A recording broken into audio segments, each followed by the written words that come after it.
laptop related problem. The major things are computer related components only, right? So which component is actually you feel it is failed, that's why you are getting this kind of problem. So the terminology, so what we can see, so general any computer having a CPU. Remember guys, CPU related issues are very less in the in a desktop level or a laptop level. Until unless there is something you have done some yeah, thing to the computer, so you may get a problem from the CPU, right? RAM is one of the very important and very vital component it is. Hard disk or SSD, where our operating system stores in the operating system stores in the hard disk and SSDs. Okay. Generally, we talk about ROM. ROM is nothing but your BIOS chip. Okay. ROM is nothing but our BIOS. Okay. So we'll discuss while we are going one by one. So what is the importance of these components and what is the effect of issues? Okay. Chandni also again.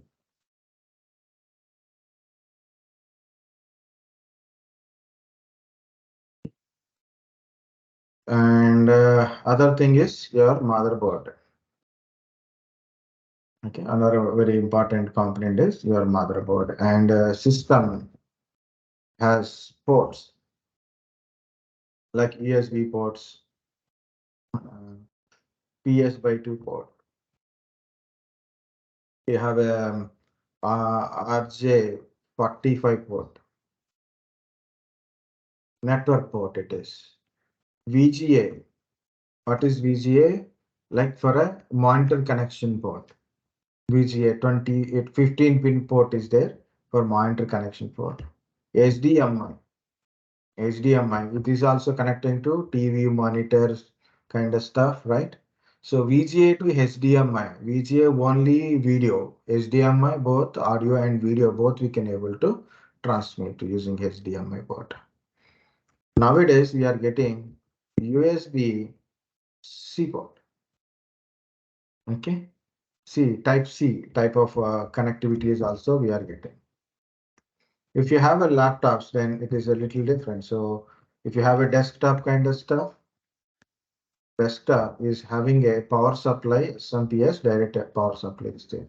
Main power supply to desktop connectivity is there. But if you have a laptop, then direct laptop is not the power supply is battery. Through battery only we are giving power supply. And battery is connected to charger.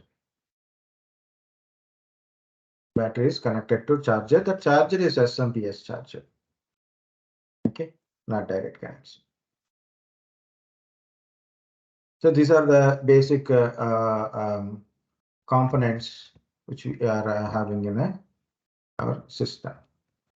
CPU, central processing unit, which is also we call it as a processor. Central processing unit, processor, and CPU. It's a small chip only. Inside it's a chip. Okay. It's not, it is a, guys, it is a cabinet. Okay. So CPU, it's a small chip like this. You can see this is a chip. 1 second. Hello. Hello. Yeah, tell me what is it? Yes, sir.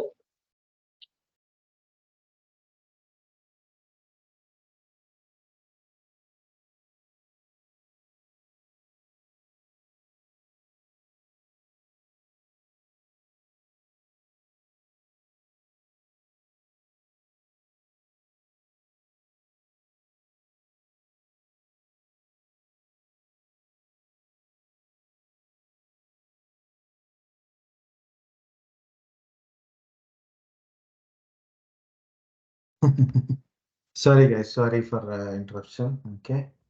So when we have an urgent meeting or urgent kind of stuff, so we will get this kind of calls.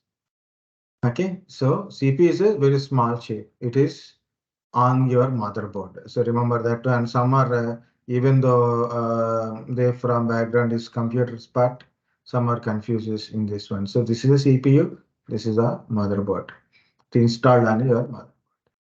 Okay, without CPU, there is no computer, nothing in that one. Okay, so this is a very important component. It is tightly bind onto the your account like this. Next one is CPU heatsink. Okay, so this is a under this there is a CPU on CPU heatsink is there. The purpose of heatsink is to heat processor is get a heat. So based on like when you are working in a system, every calculation, everything happened with the processor only. The processor will get a heat, lot of heat. So the heat is absorbed by the heat sink, absorbed by this heat sink. Okay. So what this heat sink will do, this metallic part, it absorbs the heat, and the fan is there. No, it is an exhaust fan. It is not pumping any cool air inside. It is exhaust fan. It means it is take heat from your processor to outside. Okay.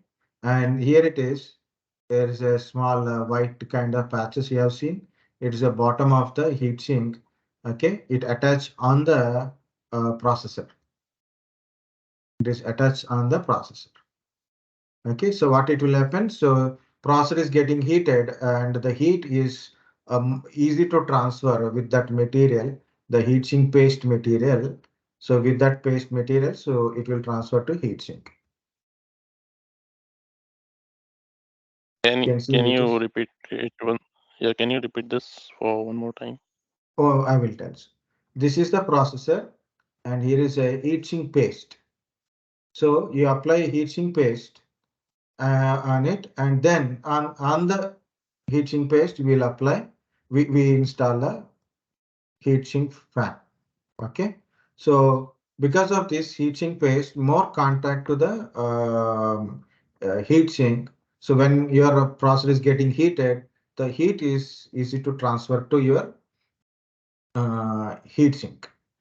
So heat sink absorb the heat, and the fan, which is exhaust fan, it is make you cool down this heat sink.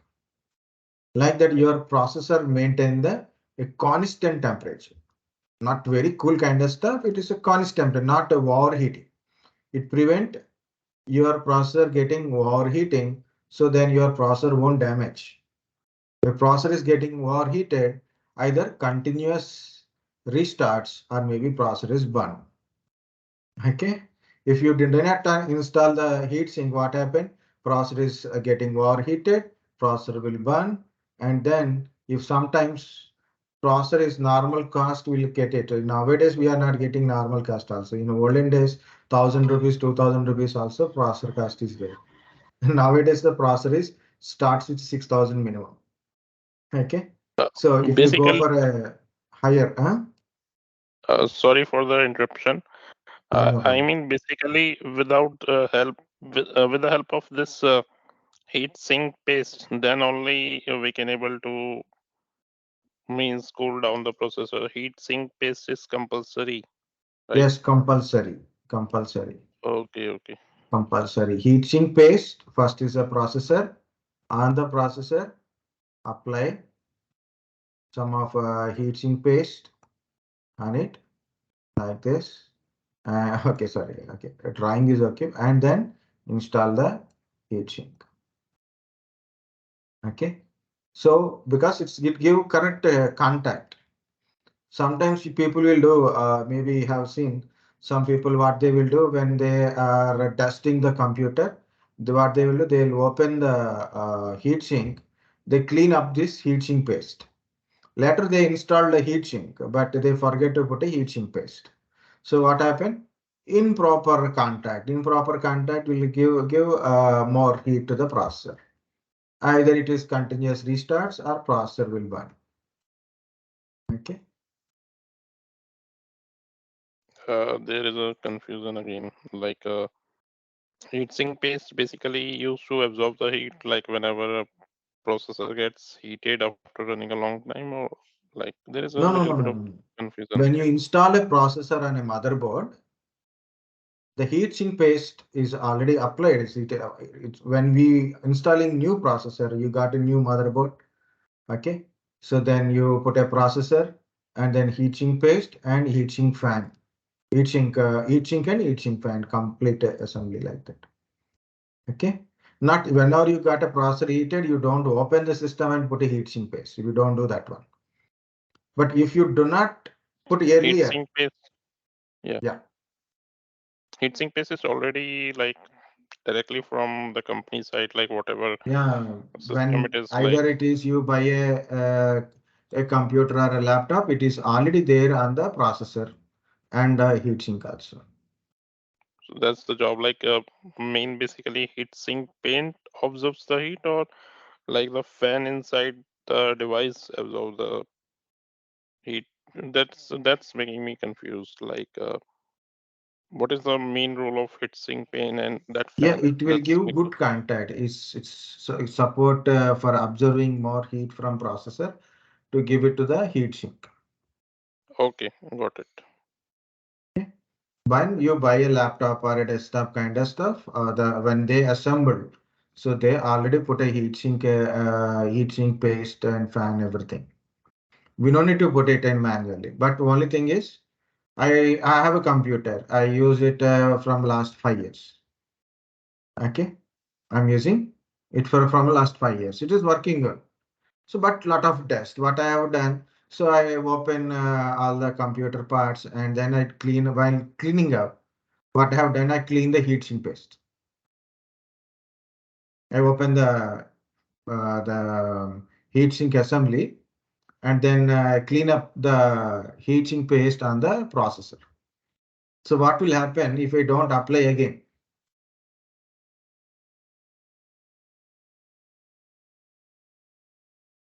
Okay.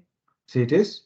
If this guy is clean the processor, heatsink paste. See, he opened it, uninstalled the cooler, he wiped it off, and again he leave it for some time, and then again he applied the paste and he installed the cooler. Okay. So if you are after using of 3 4 years or 5 years, the heatsink paste sometimes it will dry, or maybe while cleaning up the heatsink paste you accidentally clean up. So processor will get heated. Processor is getting heated. So maybe one of the causes the heatsink paste is not properly applied or not at all applied. Maybe it is become a dust now. Okay. So that's one of the point. Here it is. When you write about a CPU heatsink and heatsink paste. Sir, one doubt, sir. Sir, Yeah, in tell this me, tell me. sir, in this system port, you have written PS/2. This is a port, right? What the Yeah, function of this port? PS2 and RJ45. I will tell. I will tell one by one with along with some issues also. I'm trying to say. Okay, okay. Okay.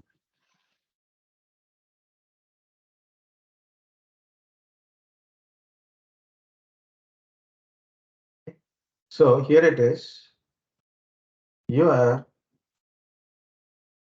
system is continuous reboots. Okay. So first issue is I'm getting continuous report. Nothing is on the screen. Just I got a system on. I my system is it is turned on and okay, and again it is restarted.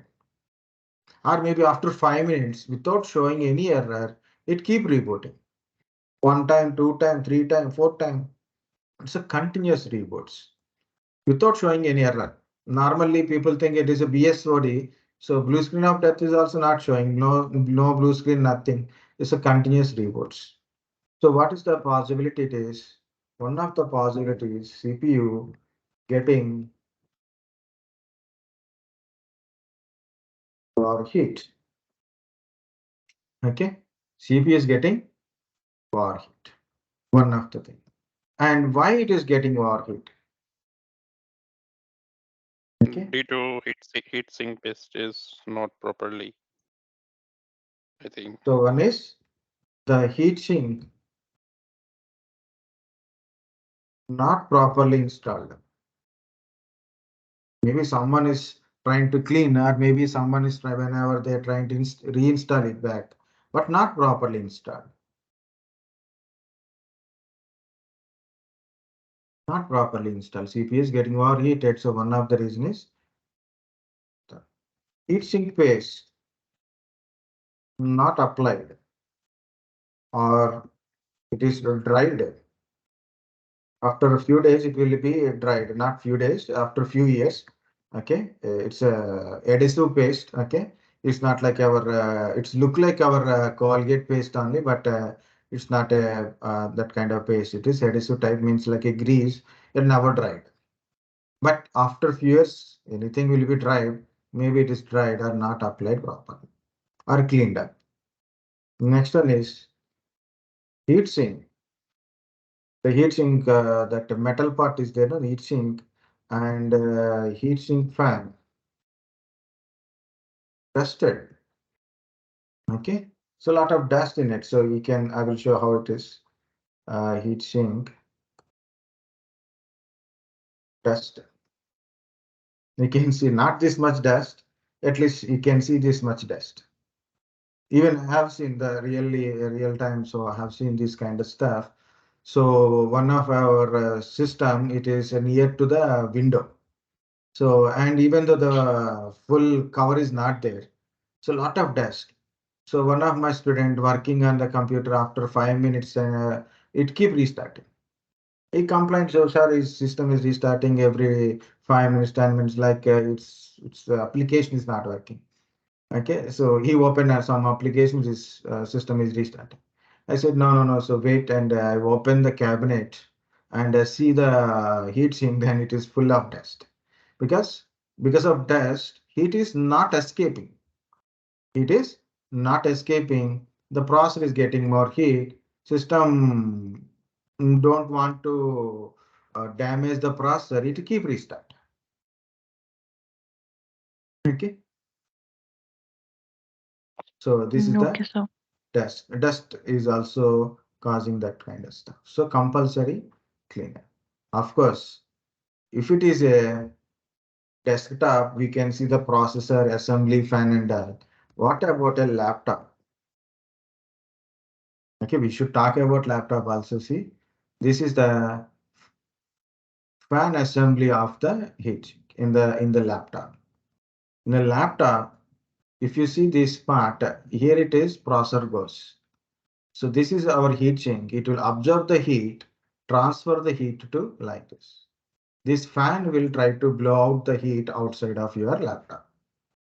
That's why never cover the surroundings of your laptop. And also in a laptop sides, there is a ventilation, means small holes that is trying to heat escaping. If you put a laptop on a bed or any, some people put it on beds, pillows, laps, means thighs and on thighs, clothes, papers, the ventilations become closed. So ventilation got closed, heat cannot escape. Second one is on the bed, compared to your toilet, on the bed, lot of dust is there. So lot of dust is on your bed, on the bed sheets only.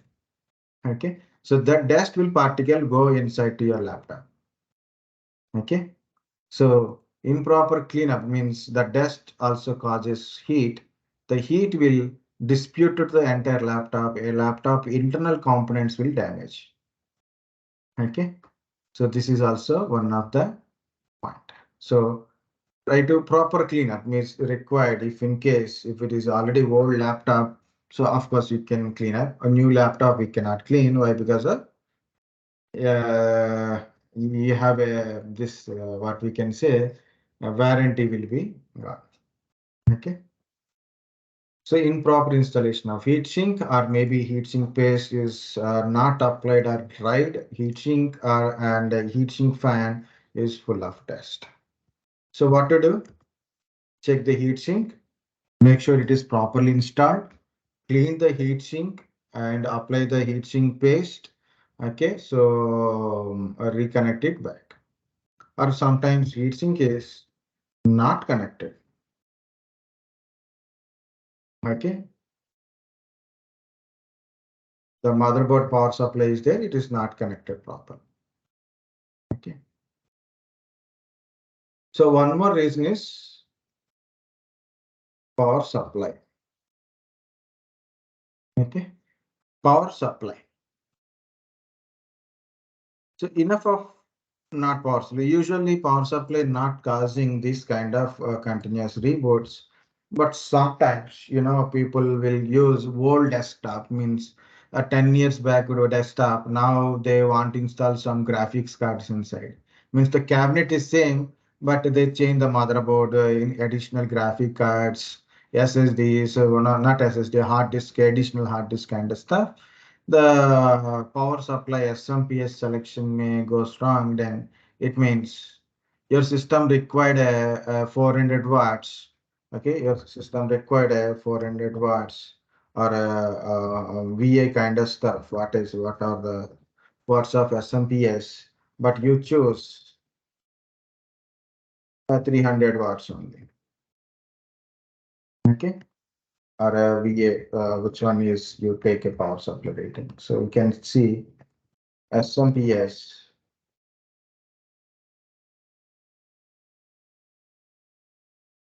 Okay, 400 watts.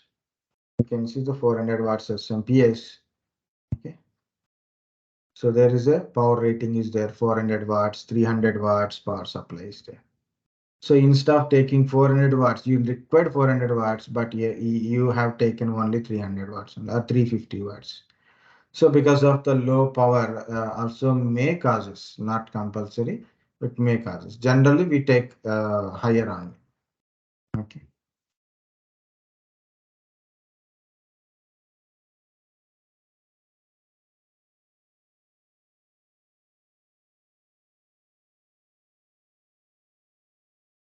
Okay, it may causes. So this is a power supply. So one is a CPU is getting. I'm not talking about what is CPU, because you already know the what is CPU. So I'm talking about if any issue is occur like this, you should know where to check and why should we check that one. That is the point.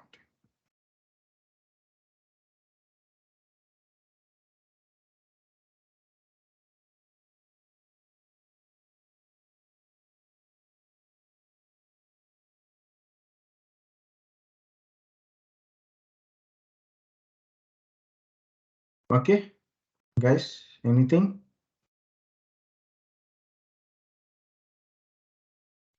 No, sir. And also we'll come back to the CPU capacity wise. So like a low CPU, but more work on it. That is a system slow running kind of stuff. Again, I will come back. Next one is RAM. RAM is also very important. RAM is one of our primary memory. Without a RAM also, you cannot work with your system. One is RAM, another one is a ROM, also called as your BIOS. Currently UEFI, your chip.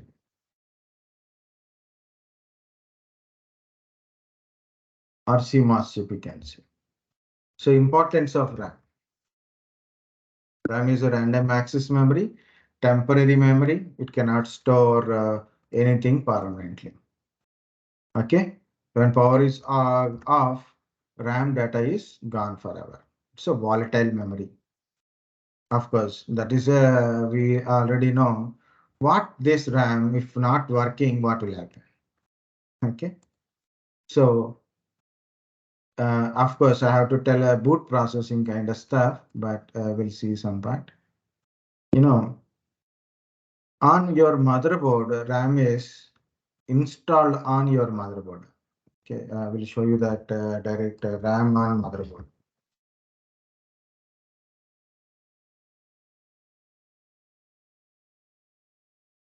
So in a booting time, so what are the issues will occur? So that's first we will see. See, it is a motherboard. On motherboard, RAM is installed like this. Not like a CPU. CPU is completely sealed one, but RAM is not completely sealed one. RAM is more open kind of stuff. You can easily remove and easily install the RAM. Okay. So here is the issue, and why we blaming on the RAM if you are getting that issue. Okay. So that's you will see. Okay. So here it is. I have written also here. System turn on, but no display or a continuous beeps. Okay. There is a system This turn on. like this kind of questions can comes under RAM.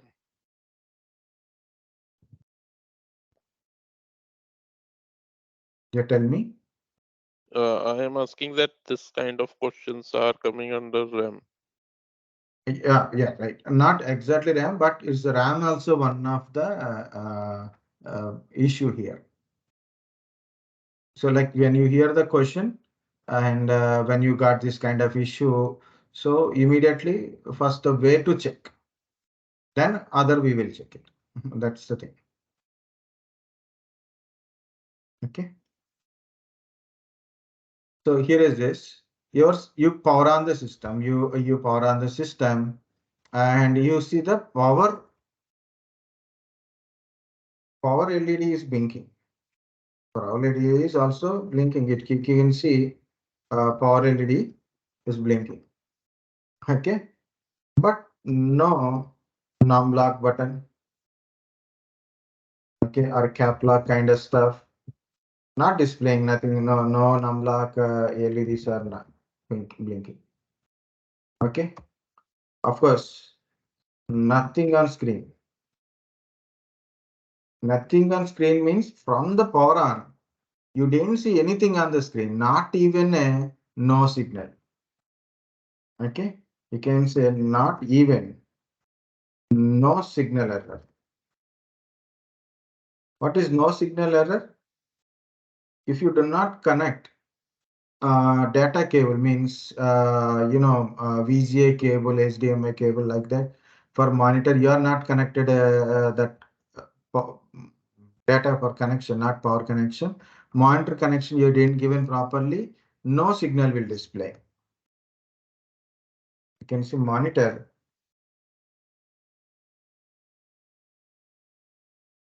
No signal.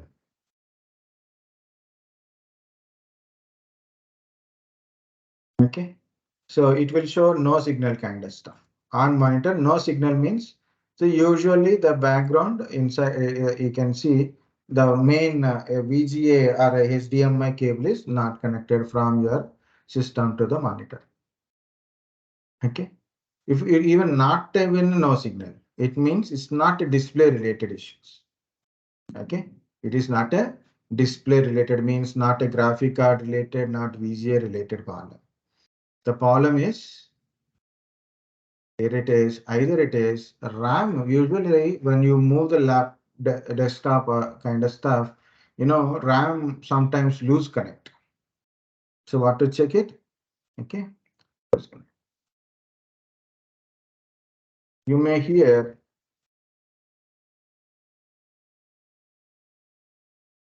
continuous beep sounds.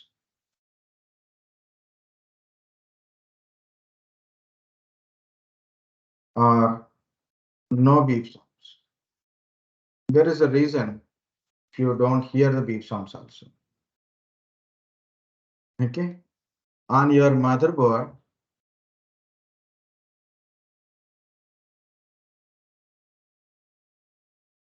not mic.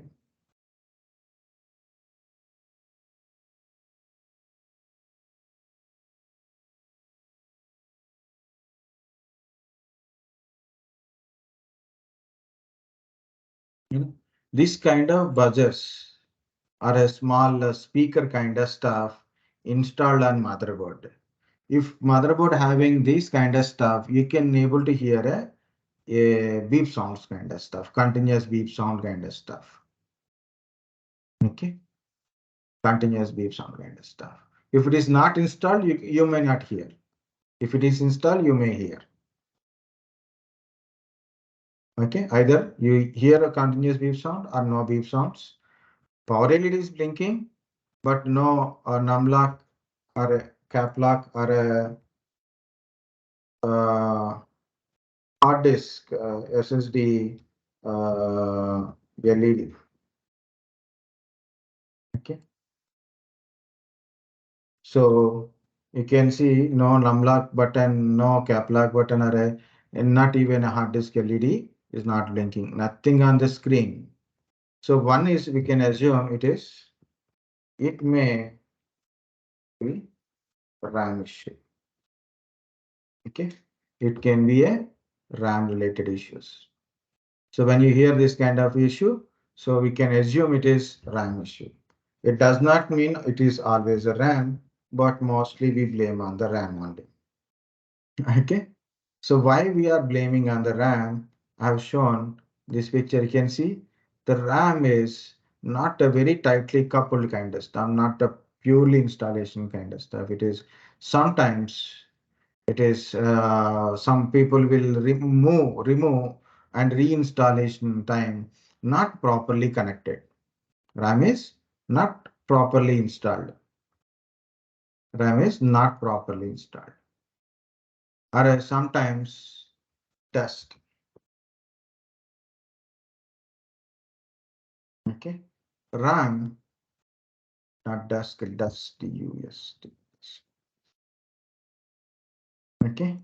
RAM, these edges are get a lot of dust. Even though the RAM slots got dust. Okay. Like we discussed, like in a processor, the fan assembly and that heatsink assembly got dust. The heat cannot be escaped. So then processor will get heated. Same way here, the RAM slots got dusted and the RAM, this edges, contacts got dust.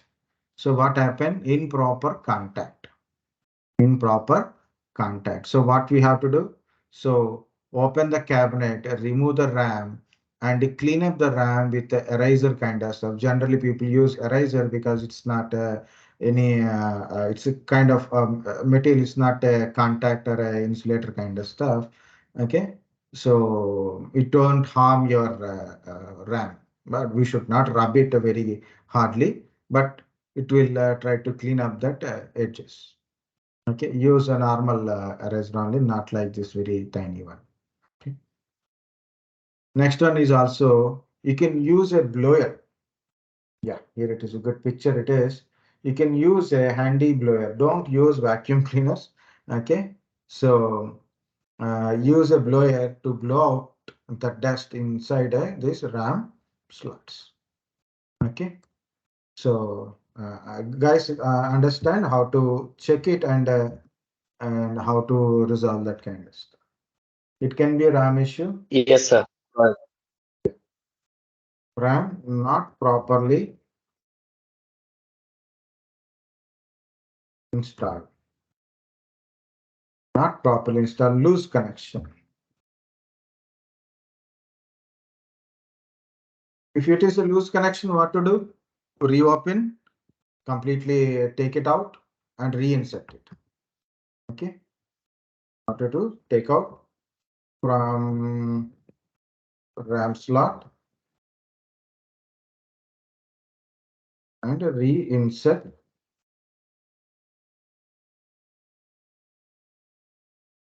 again. Okay. This is also same thing. Remove and reinstall properly. It means properly it is sitting properly or not. Okay, if you do handily, you will know. So then, okay, properly sitting or not. If it is a loose connection, remove and reinsert again. So check it either in both are same, almost all loose connection kind of stuff. Second one is most probably it is a dust. Clean RAM edges.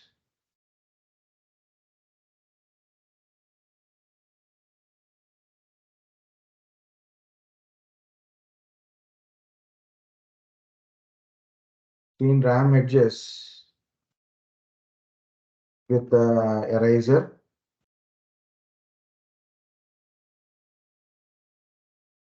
And what I type. And test the RAM slot with the blower. Use hand blower. Don't use. Okay. Next, cross verify your RAM with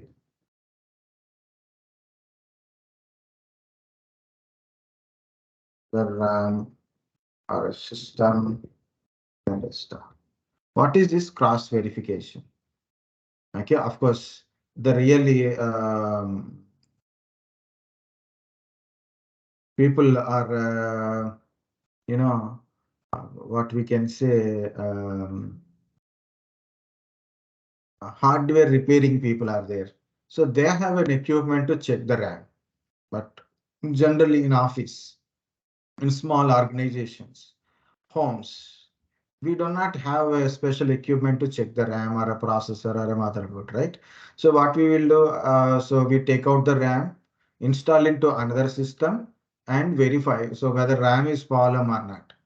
You removed it, reinstalled it, you cleaned it, but still not, no, nothing is happened. So make sure RAM is problem or motherboard problem or any other component problem. So remove the RAM and check with another system. Okay. And another one is either install another RAM instead of this RAM, remove this RAM, put another RAM and try to boot your system. If it is working, good. Otherwise, it's okay, leave it like that. Okay. So RAM problem or not a RAM problem, we can confirm with the cross verification with the RAM, with other RAM or other system. So check this RAM with other system or check another RAM with this system.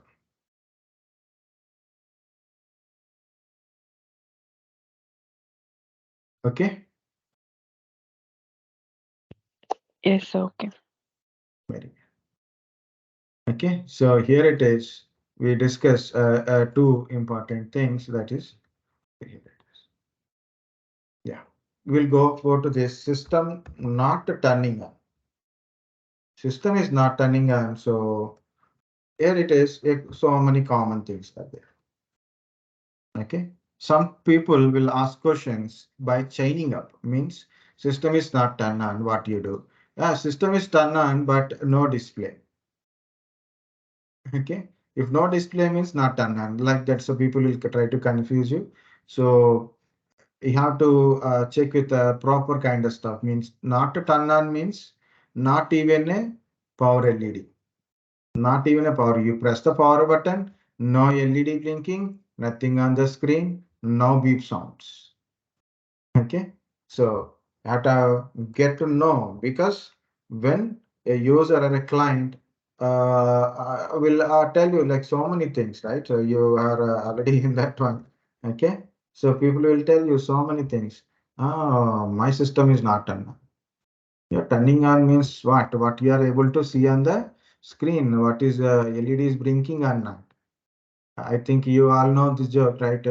He person is try everything, like he pressed the power button, he removed all the backside cable and every setup kind of stuff. Remote also he tried, but he forget to switch on the main power supply. Okay, so sometimes it will happen. So we have to walk through properly to understand what it is. Okay, system does not turn on, so it is not turning on. So what is the, here it is, means no, but understand first issues.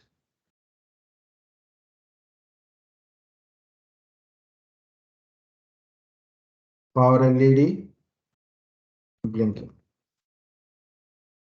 it means it is a power supply related issue. Either it is main power supply or it can be your SMPS, or if it is a laptop, then it can be a battery. or maybe a power button. Why should we ignore that one?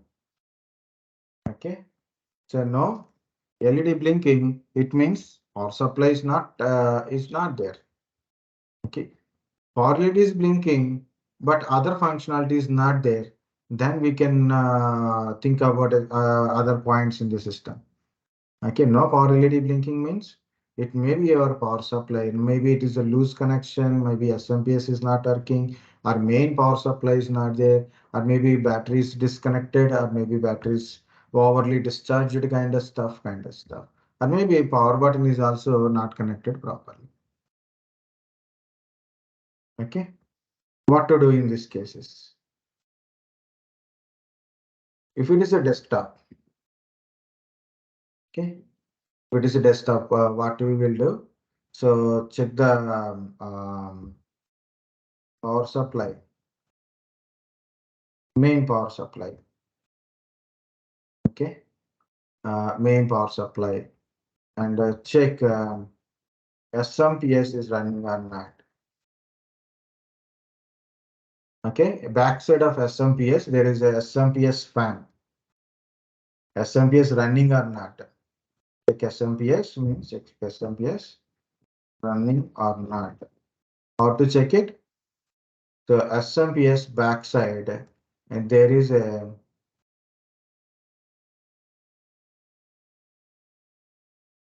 fan. You can see here it is. This is the power supply. This is the fan.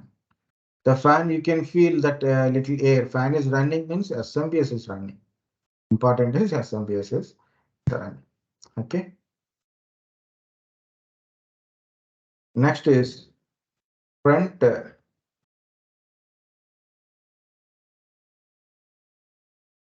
panel power button to motherboard connection. Maybe sometimes people will try in a system, they're not connected motherboard connectivity.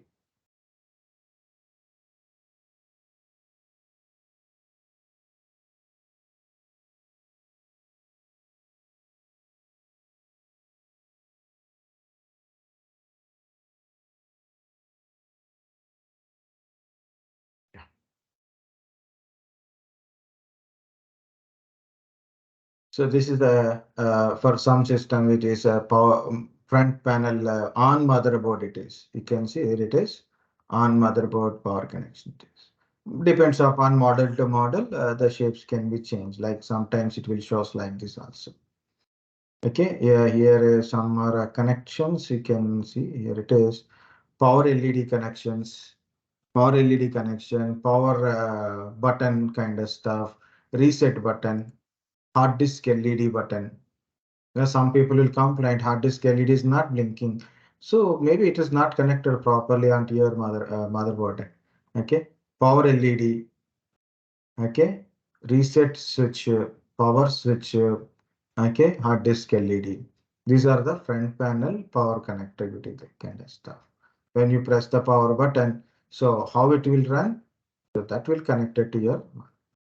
So this is USB part. So this is the hard disk LED, reset LED, power LED, and power switch is in backside of this reset on.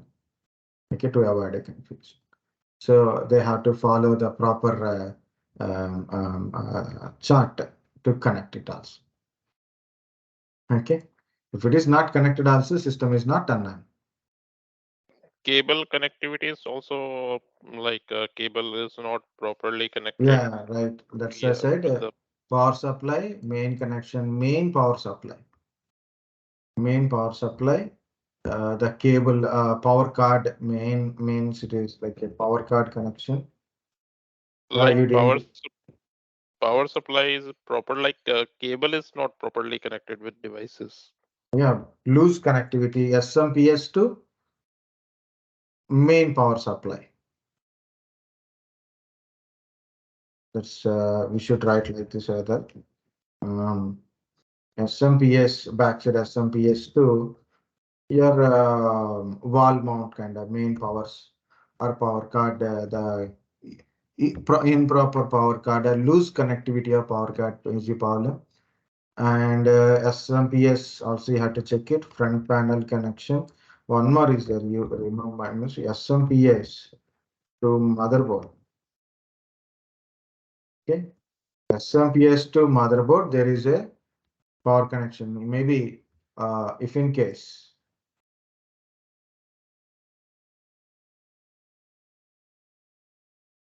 Okay, this is the SMPS 24 pin ATX connector it is. Okay, so it will be installed on your motherboard like this. On motherboard, it will be connected. If you don't connect properly, again, system won't turn on.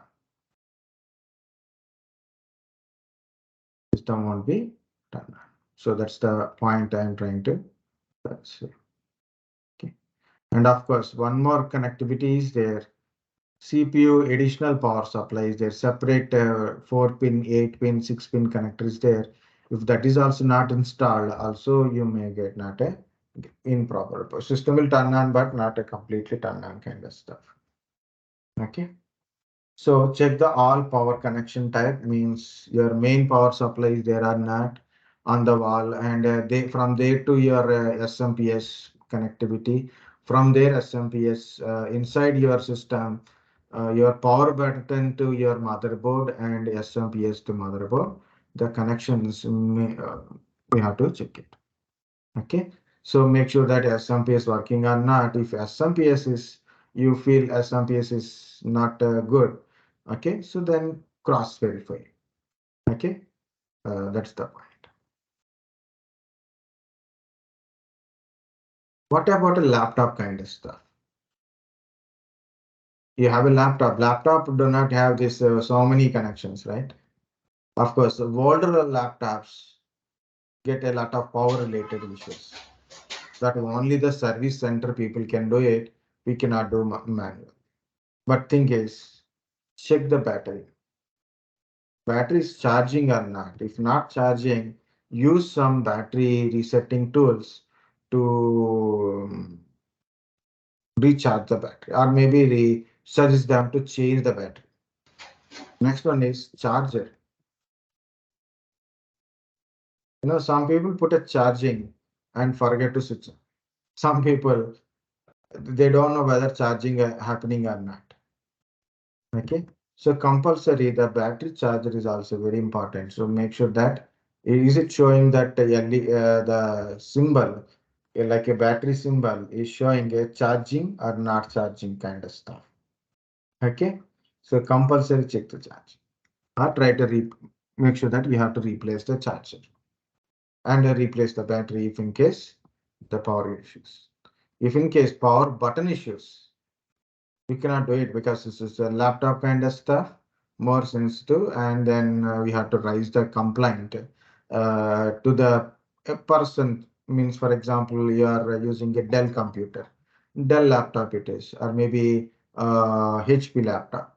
You have to raise the complaint, so then they will come and repair. Either they will take your laptop into their repair center and they will do it.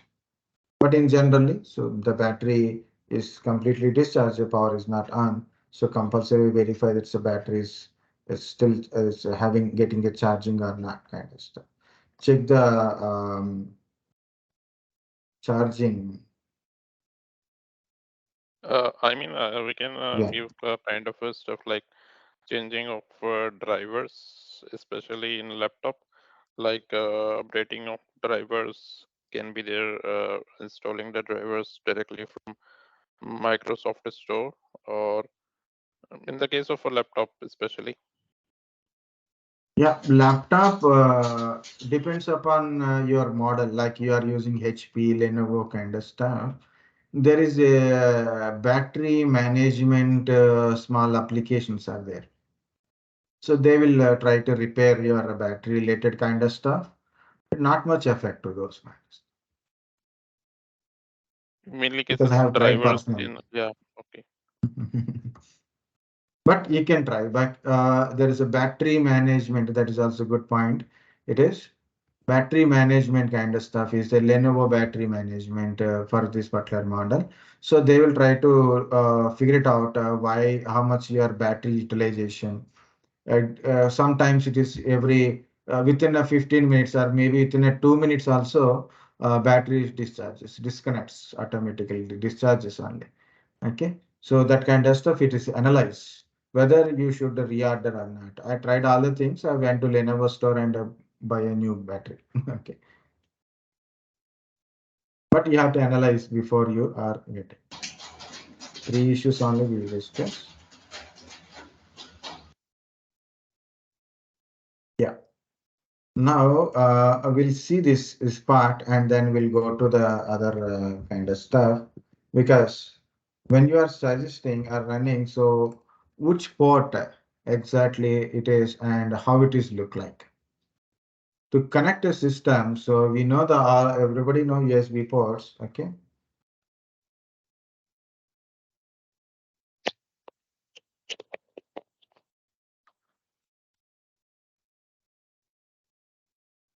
Okay. You know the USB ports, it's a type A port it is. Okay. If you see this one is RJ45. I will show you the RJ45. This RJ45 is a LAN port. Means you can connect to your system with a network cable like this. You can use a network cable, so then you can connect it to internet. Not this one, this one. Okay, like this. For laptops and desktops also, we have this RJ45 connector for connecting LAN cable. Can I write separately that one?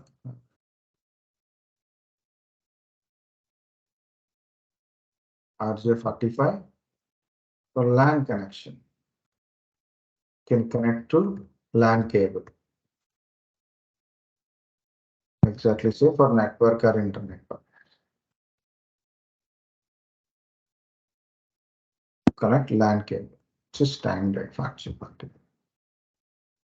PS by 2 for voltage, we connect a mouse and a keyboard.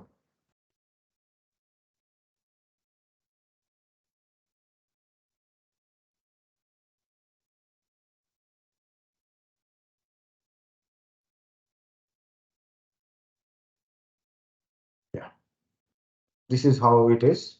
6-pin round pin connected.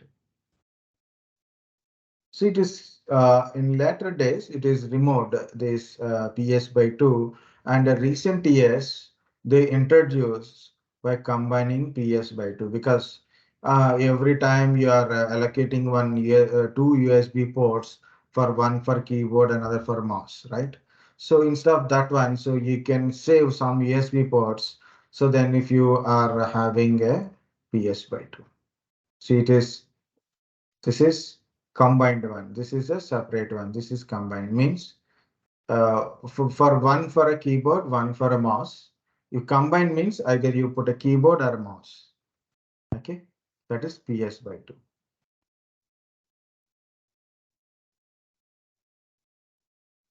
Next one is VGA for connecting monitor. Okay, monitor connectivity. What is we say the display part?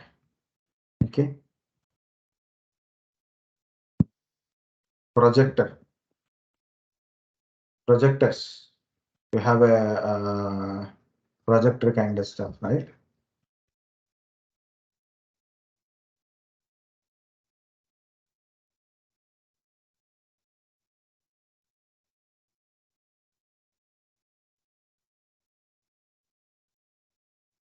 Okay, this is a VGA cable.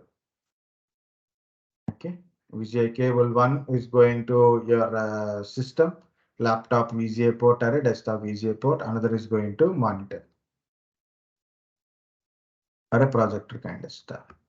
Of course, nowadays laptops are came with a HDMI, built-in HDMI, not with a VGA. Old laptops we got a VGA port. New laptops all are a HDMI only. So now we have a converter.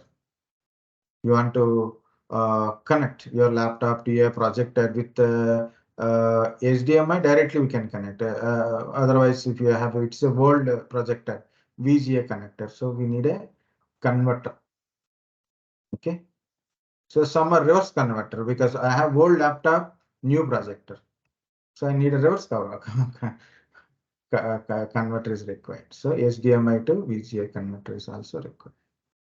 Okay, compulsory see how it is look like even if you are not seeing earlier. Okay, type USB type A, you know already. Type B, I don't know. Okay, so USB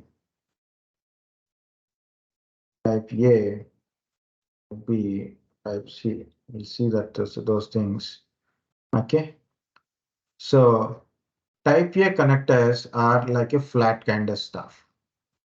Okay, this is the type A connector. This is mini. Old days we use mini kind of stuff. Nowadays we are using type C connector. This is micro A, micro B. So micro B, usually external hard disk. For external hard disk, we use a micro B connector. Okay, external hard disk. Mini, this micro kind of stuff, little old, like webcams kind of stuff. We use this mini and micro kind of stuff. In micro old mobiles, we are using nowadays. We are using Type C. What about this Type B? Where we use the Type B for printers? Okay, Type B mostly for printers. Some camcorders also we are using this. You can see this kind of stuff. Okay, so current mobile phones also we are using Type C. So little older we are using this micro B kind of stuff. Mini is a very old times we used. So this is a cable.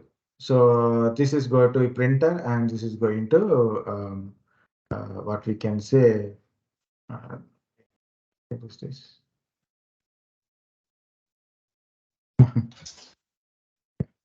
This is going to printer side. This is going to your system side. Okay.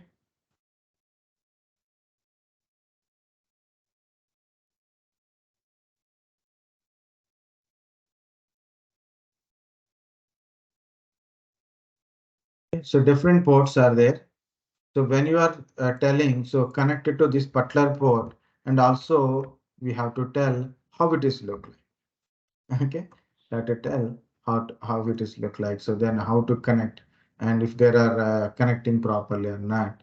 So because it's all about guide the user or a client to resolving their issues or a kind of stuff.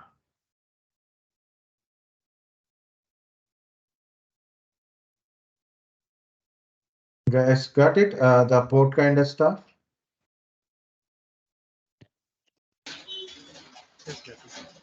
Yes, Yes, I sir. got it. Okay, so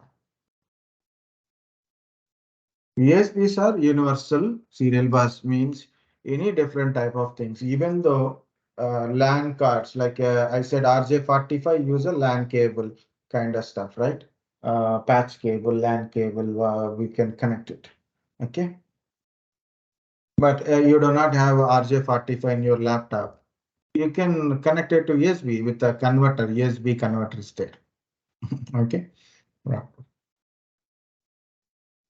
Yeah. Another issue is Bootmgr is missing. One second.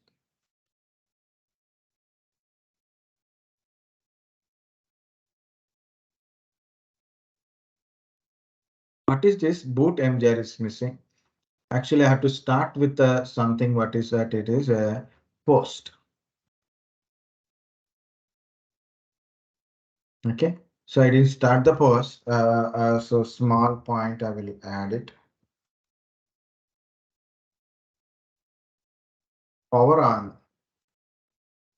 Self test.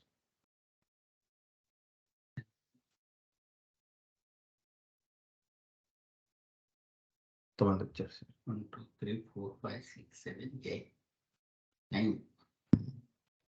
మనం పంపించింది 13. 10 members. 4,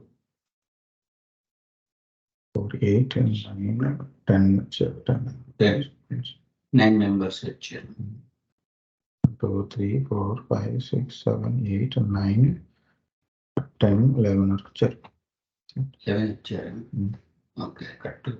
okay అందరూ వచ్చినట్టే కదా. అందరూ వచ్చారు.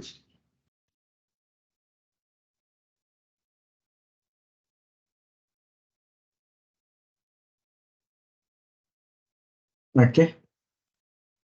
So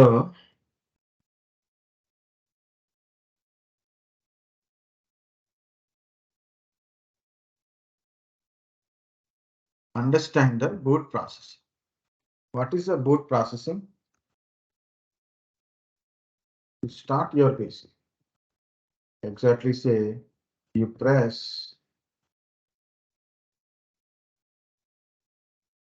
the power button, right? You press the power button. Wait after 1 or 2 minutes, or maybe 1 minute, maybe half minute. Okay. So you got a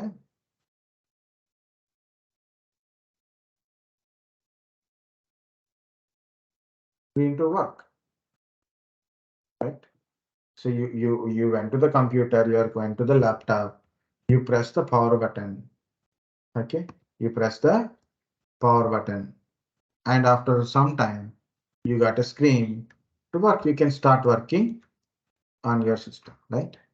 So the step-by-step process happened between these two steps. Okay, what it is? A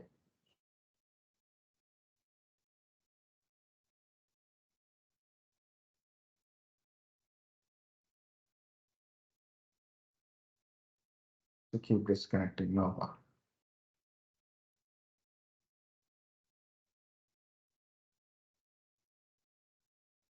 What happened to this?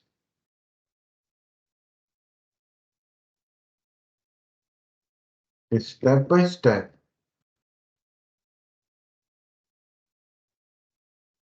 Process happens in a system. System means either it can be a desktop or a laptop kind of stuff, or even it is a mobile phone. Process happens between a, between the step called you press the power button to user got a screen to work. What are the step-by-step process happened in the system between these two steps?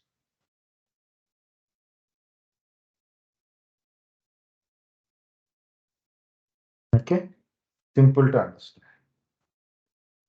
So the first step is first step is post power on self-test. System test itself to make sure that every component is working fine.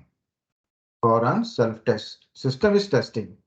Make sure that your motherboard, your RAM, processor, your hard disk, what are the other components installed, all primary components is installed or not, like a CPU, RAM, and motherboard, on motherboard components properly functioning or not. It will check it.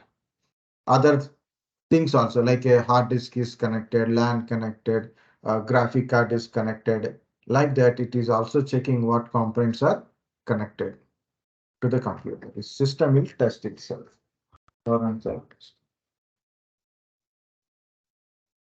Okay. So I think you got the point. Power and self-test. Once this test is successful, Yes. okay, once this test is successful, it search for a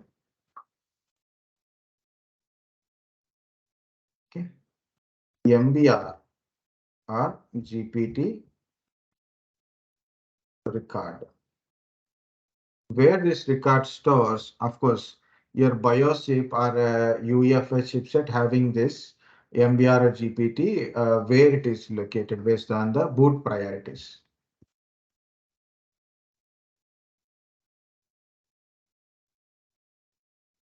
So your operating system should be in a hard disk, or you should get an operating system from network. You should get operating system from some CD, DVD kind of stuff. So from where the operating system loaded based on that priority, it is there. Okay.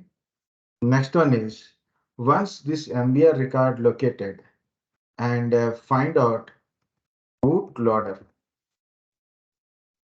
If you understand these things, guys, you'll understand easily what if you got any problem, then you will understand at a boot time what exactly issue it is. Okay, it's search for the bootloader. Depends upon your operating system. For example, currently we are using Windows 10 or a Windows 11, Windows Vista onwards.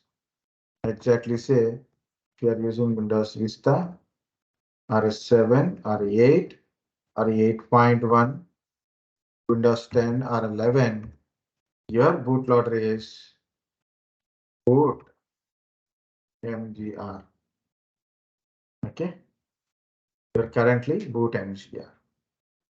In case you are using older like a Windows XP 2000 kind of stuff, then it is ntldr.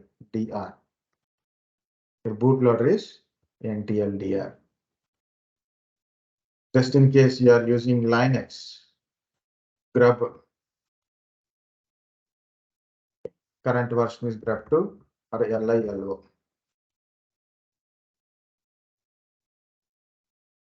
I remove lilo, so easy one name case. So bootmgr, what is bootmgr? Is a bootloader. What is this bootloader will do? Your system load bootloader. This bootloader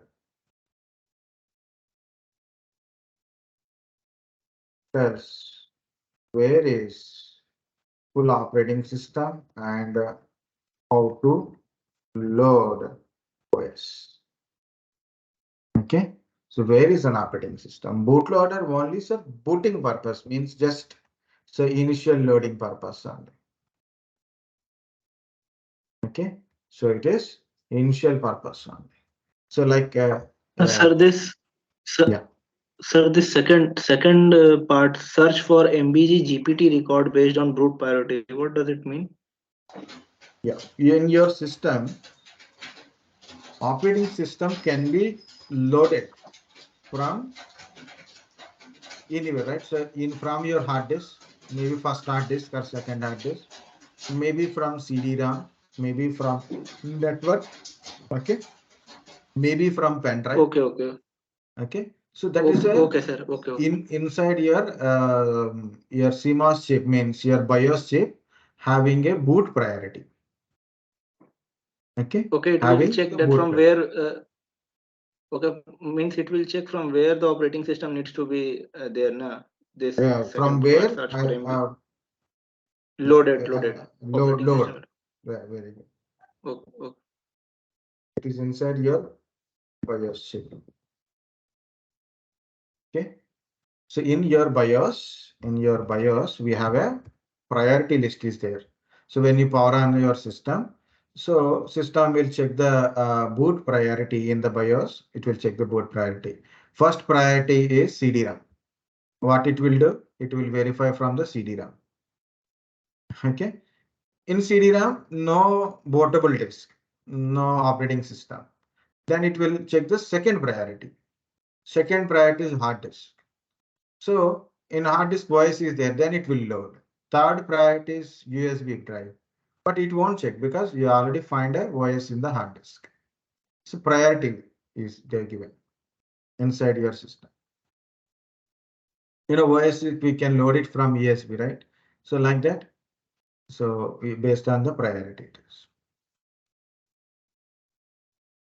Load operating system bootloader will tell. So when you find a bootloader, then it will tell where is operating system, total operating system location, and how to load operating system, which mode of operating system it should be loaded. It will tell by your bootloader only.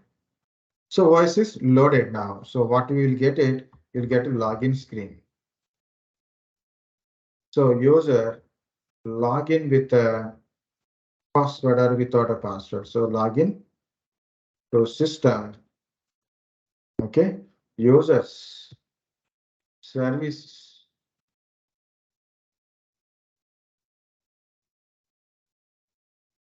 startups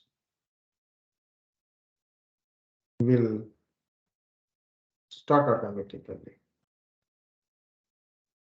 Okay, so this is the step-by-step process of a your computer, laptop, or a mobile phone, anything guys. First is the power on self-test. Power on self-test, system test itself to make sure that your CPU, RAM, your motherboard, these are all working on that. And also, it will collect the information of the components connected to your motherboard. Okay, based on your BIOS, inside your BIOS, there is a boot priority levels. So when you power on your system, once post is successful, so what it will happen? Your system will be what we can say as per boot priority. It will check their MBR, not MBG. So I have done mistake. MBR or GPT record. So it will find the record, and in the record it will tell. So where is your operating system? Means where is your bootloader? Okay. So why this is a boot processing is important. So I turn on my system. I went to system up AC and we just remote. Mm. Thank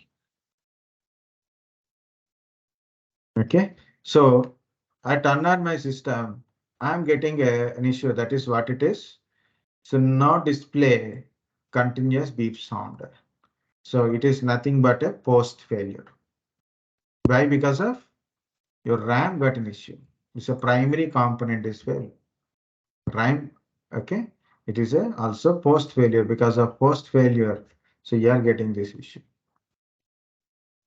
Now I'm writing here it is post fail. What is why post fail? I'm writing post fail because of you're unable to boot your system. No display, continuous beep sound kind of stuff. System is not past the first phase of boot processing. Post fail. So what is the causing this post fail? The primary components like CPU. It can be because of CPU. It can be because of RAM. It can be because of your mainly motherboard.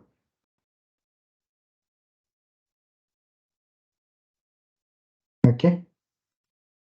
So post failure. So primary components compromises. Hard disk fail. Boot processing will fail, but not post failure. Okay. Hard disk fail, not boot processing is fail. Okay. Post fail means what we can able to see here. It is same thing here written. Post failure means it may not be RAM issue, but important is your power LED is blinking, but no num lock, cap lock, scroll lock, hard disk, nothing on a screen, not even a no signal kind of stuff. You may hear a beep sounds if browser is installed, no beep sounds if in case browser is not installed.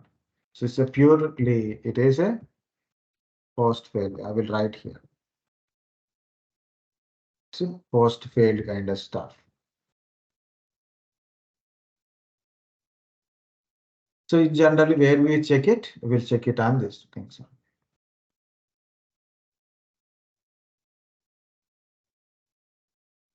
guys understand boot processing? Yes, sir. Yes, we got it. Yes. Okay.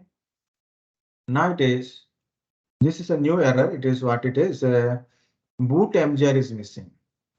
In this one, where is the bootmgr part? Here it is.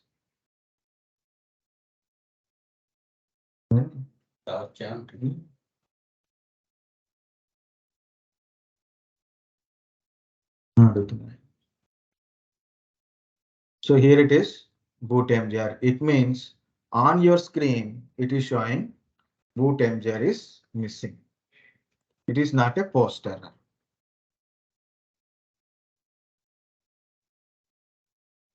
Okay, so you can see Bootmgr is missing. Press Alt Control, delete to restart. Or unable to find bootable drive.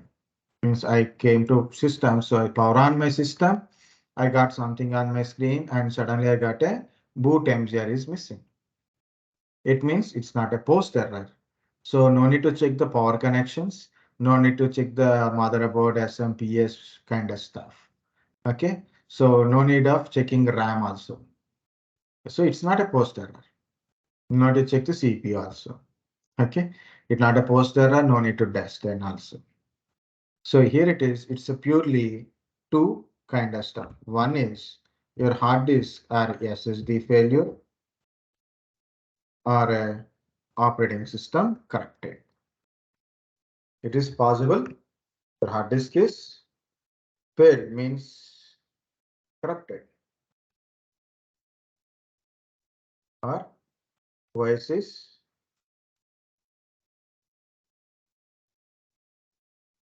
corrupted. OS is corrupted. Or OS is not at all installed. Removed or not at all.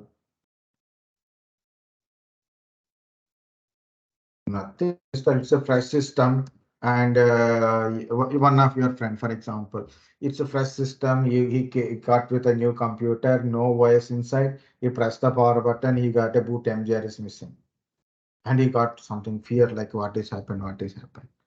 So first of all, ask like if your OS is there, or someone is removed your OS, or someone is removed your hard disk. Are you installed really hard disk or not? Okay, so that is you have to check it. Okay, if it is a hard disk related, hard disk or a SSD related, check the connection first.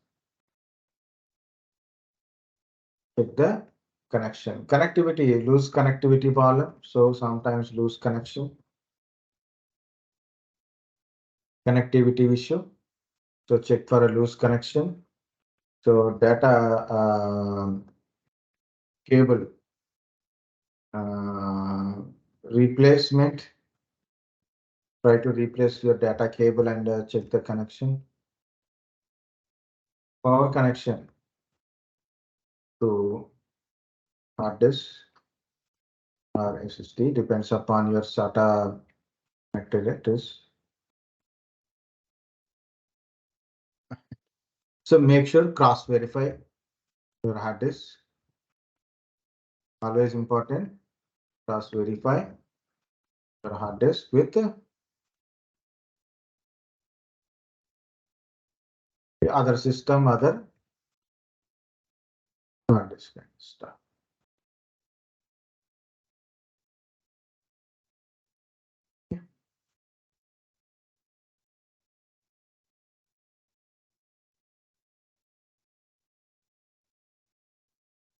Hard disk loose connection can be possible. Hard disk is corrupted sometimes. You have to cross verify, make sure that your hard disk is working on that. So where to check the hard disk? That is also important. Guys, go to BIOS or UEFI settings. BIOS settings only. UEFI is a new version of BIOS. That's it. Okay, go to the settings, find um, storage related part. Storage and find hard disk or a SSD list. So I will show you that one in case it's a hardcore core hardware part it is. BIOS settings.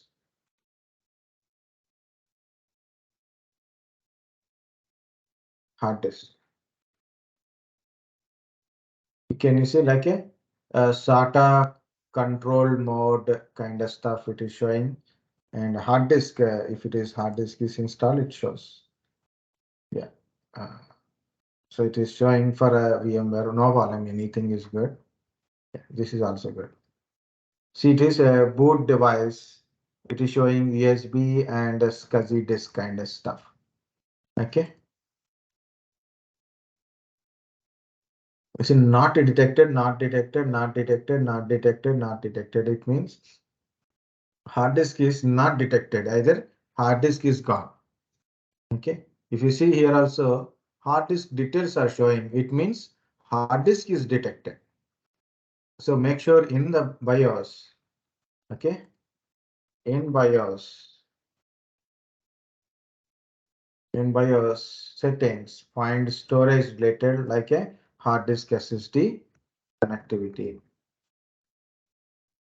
Okay, sometimes it will may be gone. So if it is not showing, it may be physically inspection is required. Physically inspection is required.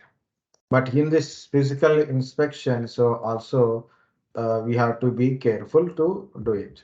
If in case it's a laptop or a desktop, so in a physical connectivity checking, remember always when you say when you're checking the physical connection, always turn off system completely.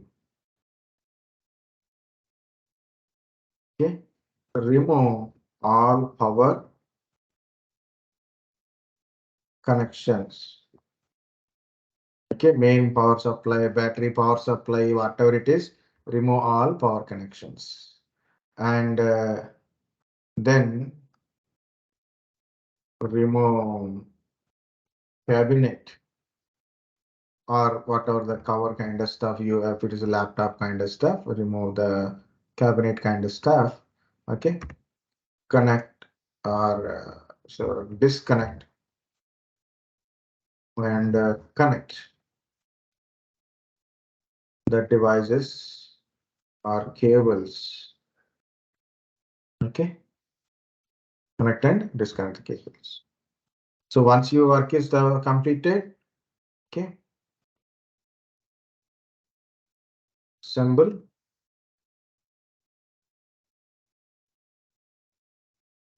assemble your cabinet kind of stuff means close assemble or you can say close cabinet and connect power supplies, power on and verify. Okay, so it's a cold kind of stuff, guys. It is not a hot swappable devices. There are a cold swappable devices. Compulsory turn off your power supply. Then only we can connect or disconnect any cables or kind of stuff. So this is a like a SOP, standard operating procedure. One of the thing is inside in your installing a new device inside a computer, or maybe you are removing a device from the computer, or maybe you want to check the loose connectivity, you want to disconnect and connect the device. So always if it is a RAM or a hard disk or a CPU, okay, so compulsory turn off your power completely. Means all power supply means shut down your computer, power off, all the kind of stuff. Remove all the power connection. If it is a battery power supply powered, remove the battery supply, main power supply, not only just switch off, remove that power main power cards. Remove open that cabin or whatever the cover on it. Okay, and disconnect the connector, disconnect what you want to do it, just do it. Then once it is completed, close it, then connect the power supply and power on your system, verify the installation or uninstallation working, not working or not. So this is the one of those very important standard procedure thing. So while you are installing any device or removing any device, um,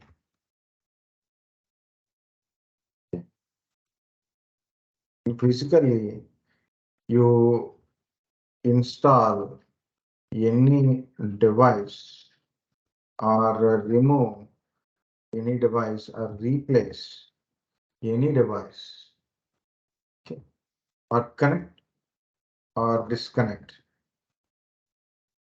anything you do it compulsory turn off your system completely. remove power connection, check the, okay. Now you can do then the connectivity, disconnectivity, replacement kind of stuff. Okay, so understand this point, the device installation physically. Yes, sir. Yes.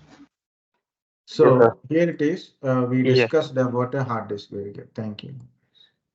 Okay. So we discussed about a hardware means hard disk, whether it is connected, not connected. It's a hard disk fault or not a hard disk fault. If no hard disk fault, OS is corrupted. Okay, if a hard disk is not showing whether it is, you check the cable connectivity, BIOS checking also you have done, hard disk is not sensing. Even though you cross verify with other system, hard disk is not detected. So it is a hard disk failure only. Hard disk is working, so BIOS is corrupted. Okay, so that's how we can able to judge these things. If voice is corrupted,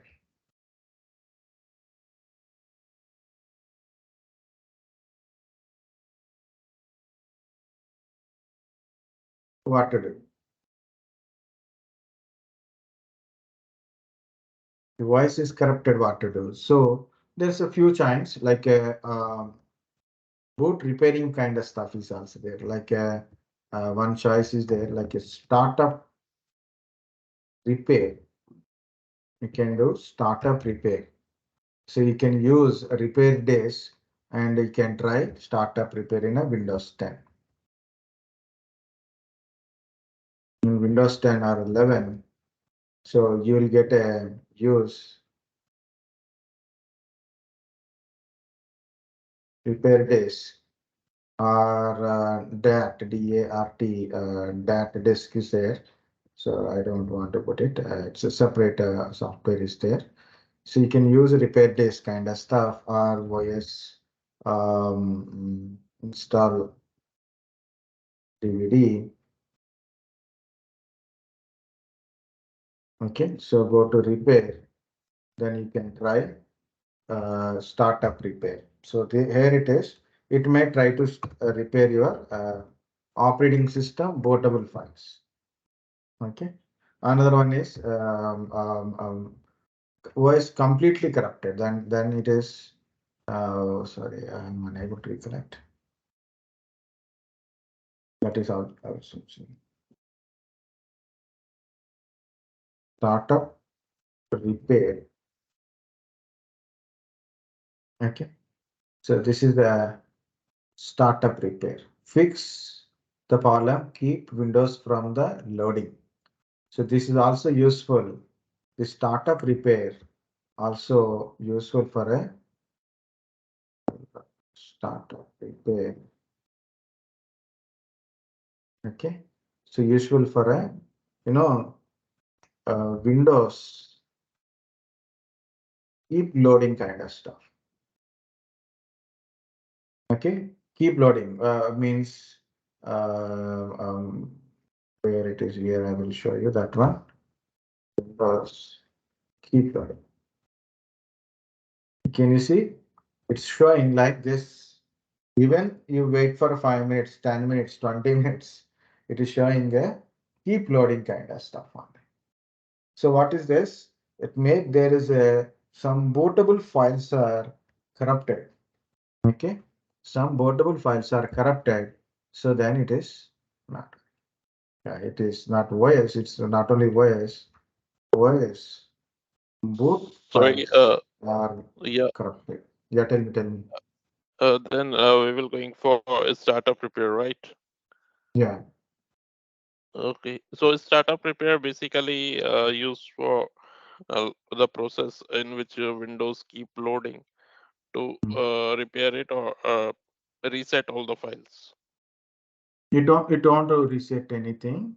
Just if in case your voice loading files are there now, so which is like a bootmgr, some operating system bootable files are there. If in case it is corrupted, so then what startup repair will do it from your hard disk only. There is a repair partition is there. Inside your hard disk, in hard disk partition, there is some repairing related bootable safekeeping side is there, which is extra copy from your C drive only, not full operating system. For repairing purpose, few things are there. Sure, It sure. helps automatically because when we are use that Windows XP 7 that time system some issue is there, you have to install operating system again, or maybe there is a new lesson like a you have to call the technician to repair it because we don't know what to do. Okay, we don't have a CD Oh, kind of stuff. Sir, what is this? Sir, what is this use repair disk? What is this use repair? It is Repair same disk as which startup is repair, na? yeah, you can create new repair disk on yourself like from your operating system. So there is option called a repair disk option.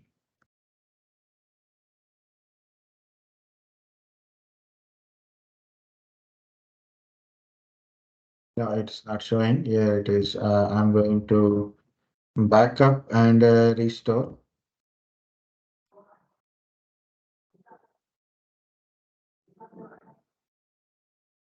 Not this backup. You have to go to control panel. Yeah, there are keep changing options. So I'm getting go to control panel. Yeah, this is the repair disk. I didn't Okay, put sir. any CD, Okay. DVD. Okay, system repair disk can be used to boot your computer. It also contains Windows system recovery tools that can help you recover Windows from serious errors or restore your computer from system image. So this we will do when the system is not totally corrupted. Now, when the OS is not totally corrupted, we Yeah, will when OS use this is part. totally corrupted, we cannot do anything. We can do other option is there. That is a different part. But repair disk is usually to go to repair options, you need a what kind of stuff it is, what we can say, want to go to repair options. So this repair disk will help you to go inside. Okay. Okay. Okay. If in case maybe your operating system may corrupted, your system may corrupted operating system, your user profile may corrupted. So possibility is there. So there is a possibility. In case if you take before it is corrupted, if you take this backup, means system image backup. If you have a system image backup, so you can recover your system from this damage. For example, hard disk is corrupted. So hard disk is corrupted Okay. It means is the a data loss. Yeah. okay. It is a preventive measure. Na? It is a preventive Yeah, measure. preventive measure. So before it is Okay. damage happen, if you have this copy, so if hard disk is corrupted or maybe operating system is completely corrupted, so we can restore it from the system image backup. You have taken already backup should be taken and store into some external drive. Okay, sir. Okay. Okay. So if you have a thing, then you can also go to this control panel and go to backup and restore. See these two options also. Not just a backup. These two are very important things in a reloading kind of stuff. Okay. But generally, a lot of people won't take that system image backup because if I don't know whether my system is going to corrupt it tomorrow or not. Okay. So people take, maybe we take some, only very less people taking backups also. But this is one of the options. So here it is. If in case your OS boot files are corrupted, then it is quite easy. If in case you can use repair disk or OS installation disk, or you can go to some repair options and go to startup repair. And you can go to startup repair option by so many ways. But if in case system is not working, then we don't have other options. Only these are. Sometimes by default, system repair itself. If in case any corruption is happened by accidentally. That's why Windows 10, very less repairs. A lot of other issues, but basic issues we won't get it. Okay. And startup repair is also using for a Windows keep loading kind of issue. When you are getting Windows keep loading issue, then automatically, of course, you can use the startup repair. Okay, next, OS or your hard disk, both are any one now.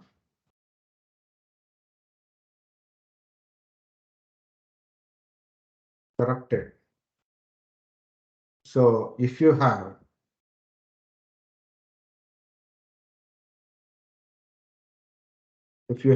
system image backup, okay, you can recover.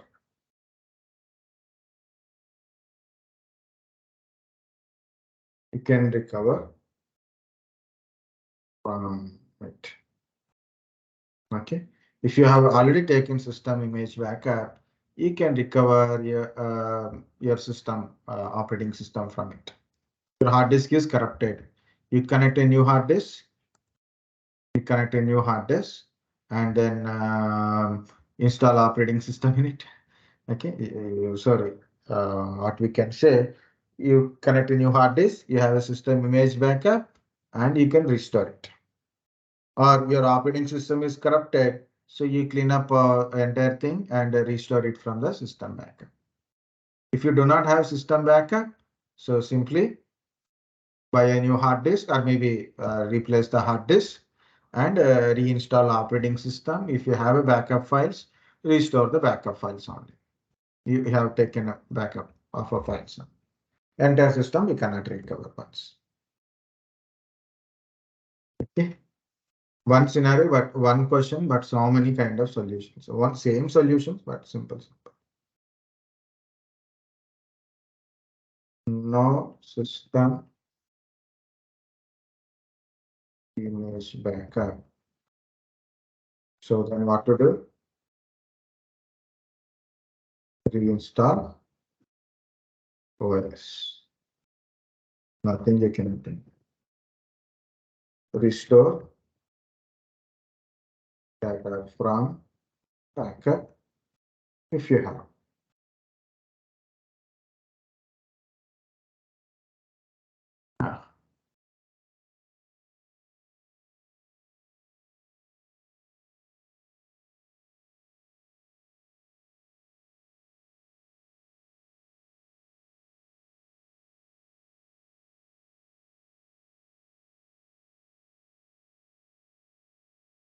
See, this is a very small question. So if anybody trying to tell this answer, I have a computer and turn on a computer, login screen is there. I've given a username password. Now boot processing is completed, but only thing is what happened. My system is so what happened? Nothing, and not even no icons on the screen, no files on the screen, and even a taskbar also not showing on my screen. So what is the possibility?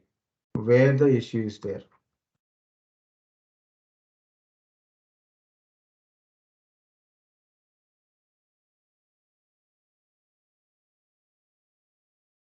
Anybody? Any guess? Sometimes not even this background screen. This a desktop wallpaper also. Very small question. No guessing?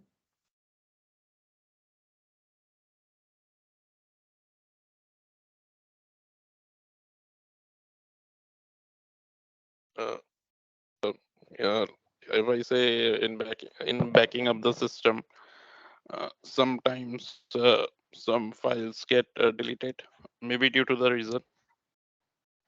Very good. Like if Sometimes system does not get rebooted, you can say in other words properly. sir, if there is no icon, then on the screen we will click and we'll go to show desktop icons. No, I can't. Even in my desktop, I have lot of files. Those files also not shown. Yeah, very good. That's one thing. So your view icon show desktop Show icons. desktop icon. Yeah. Yeah. Sometimes it is disabled, so we are unable to see. Good one. Okay. Even I said the taskbar is also not visible. Only icons are files. Yeah. Show desktop is disabled. Very good. So we'll write. So check show desktop.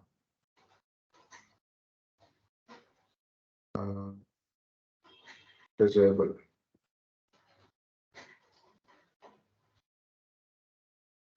So what is this? So right click on screen.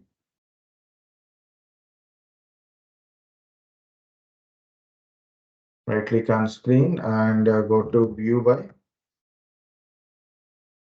Select. So icons. Just if in case this one. One more is remember guys, one process called Explorer.exe process. Explorer.exe process. This is controls everything for opening. Okay, like your desktop icons, files, okay, taskbar kind of stuff. Okay, everything Explorer means simply I try to open a folder, it open Explorer, right? It's a file explorer, not Internet Explorer. It is a file explorer. What is a file explorer? It is explore and show the files, right?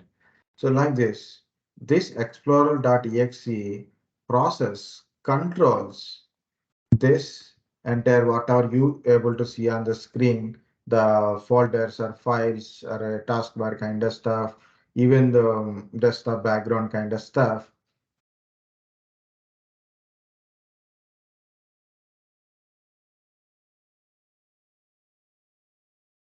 Okay, it controls. So if you want to try, like you don't try, but go to taskbar, you can find an Explorer button.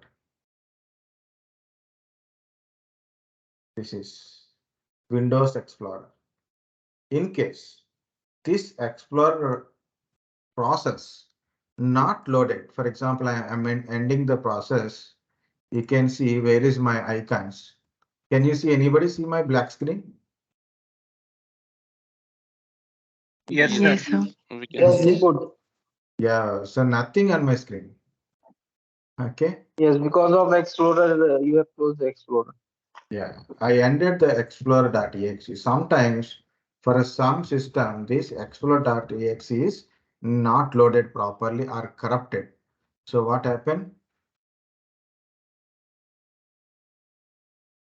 So here icons, nothing will be shown on your screen. Okay, Explorer.exe.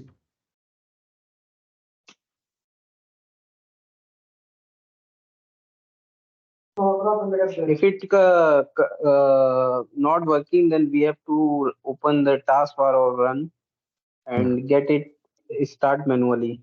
Very good. If it's So very correct, simple to go to the taskbar, file, new task, type explorer.exe, then click OK.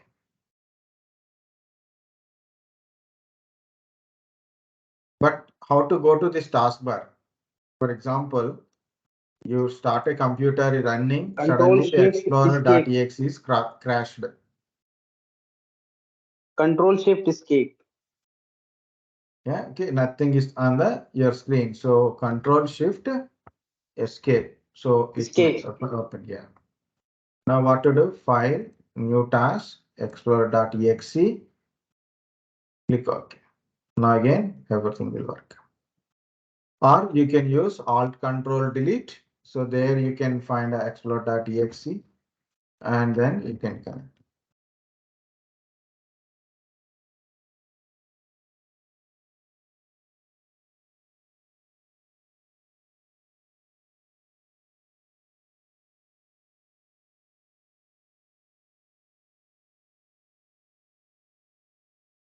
Okay, so if Explorer.exe is corrupted or not loaded, okay, can be corrupted or not loaded or gone from your system possibly, okay, and not loaded. So then you may not see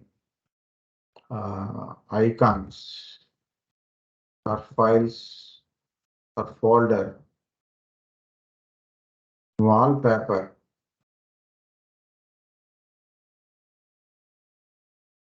task bar on screen. Okay, so what to do? Open taskbar. Simple, easiest ways, CTR control plus shift plus escape, or you can use alt CTR control and delete. So it will open the taskbar, go to file, run, type, explore, capital E, small e, no column, .exe. Then you will get it.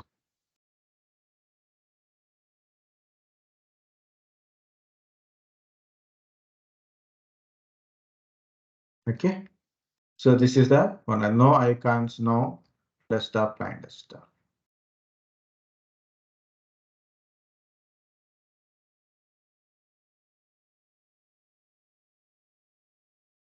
Yeah, it's almost 6 o'clock. So this is one more point. If anybody of course, most of the people commonly they know what is BSOD. Also, we'll see that one if I will try. Otherwise, I will send a document. Okay, my system is running slowly. Okay, my system is running very slowly. Why my system is running slow? Yesterday it is working fine, today it is slow, or maybe from last 1 month it is slow. Okay, so my system is running slowly.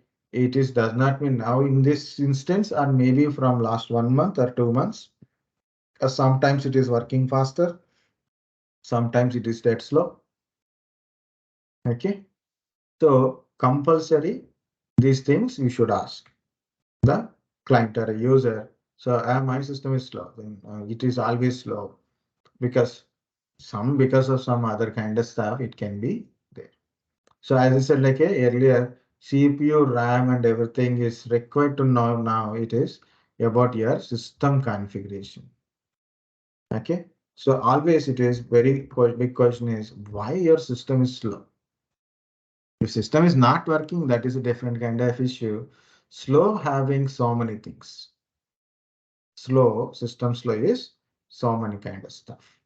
And based on that, so many other kind of solutions we can able to make it. It's a little big topic, just like before, but little bigger than that. Okay. First thing is check your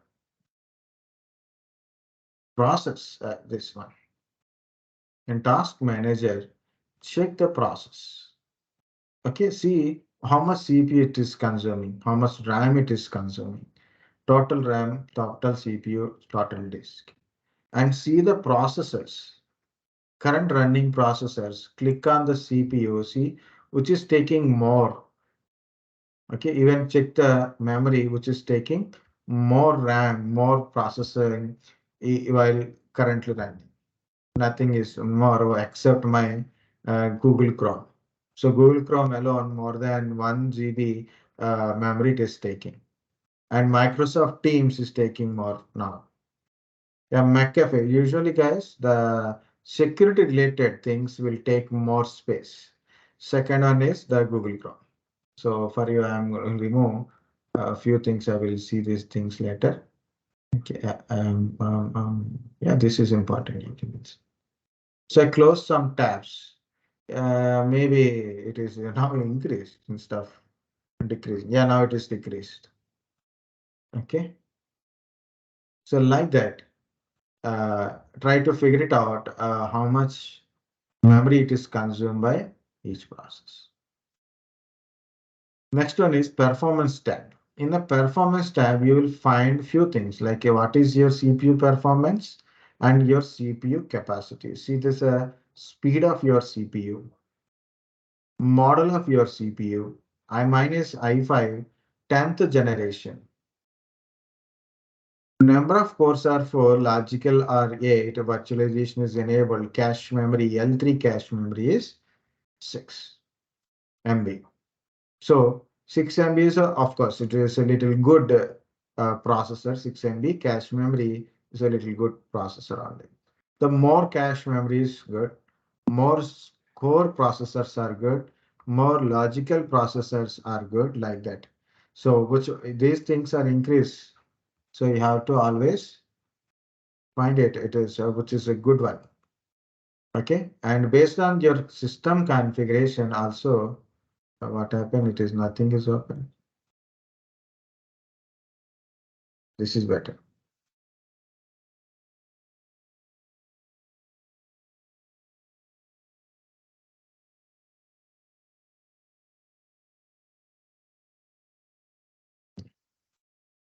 See, it is this is cut.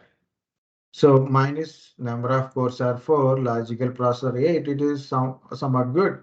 As compared to 2-core processor 4 logical, it is good. Okay, cache memory is good. Utilization is 10%. It is more applications I can run it. Currently, I'm not running. See the memory? Mine having a 16 GB RAM. My laptop having 16 GB RAM. Out of that one, 8.7 is available. Okay. You can see it is 7 GB available.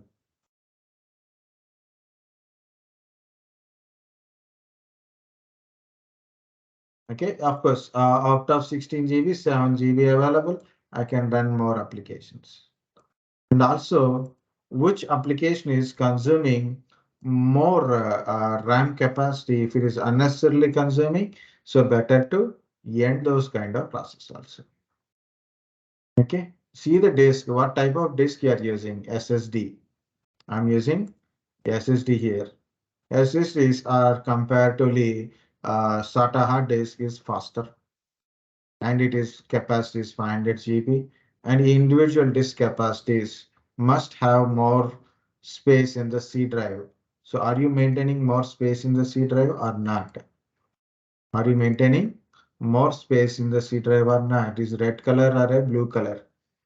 Out of 145 GB, I have only 16.6 GB, means 90% of C drive is I am utilized. So I have to clean up the C drive better. So go to the downloads kind of stuff, go to the pictures, music kind of stuff, so videos, documents, desktop kind of stuff. See my on my desktop how much data I have.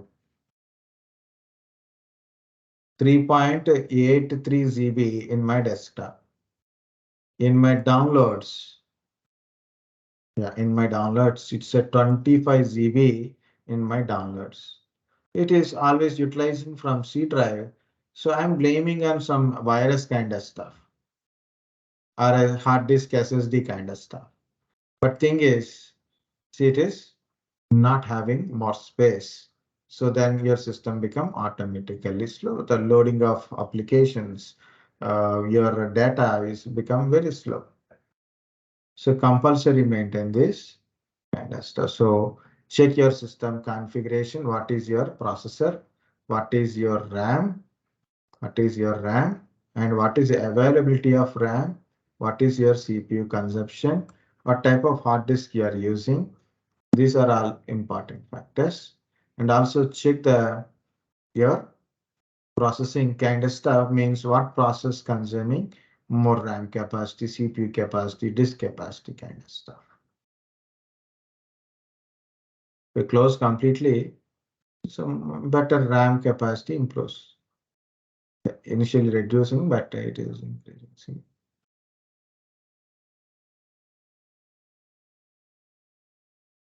So 7.5 available. Earlier it is 7 GB, now 7.5 GB available.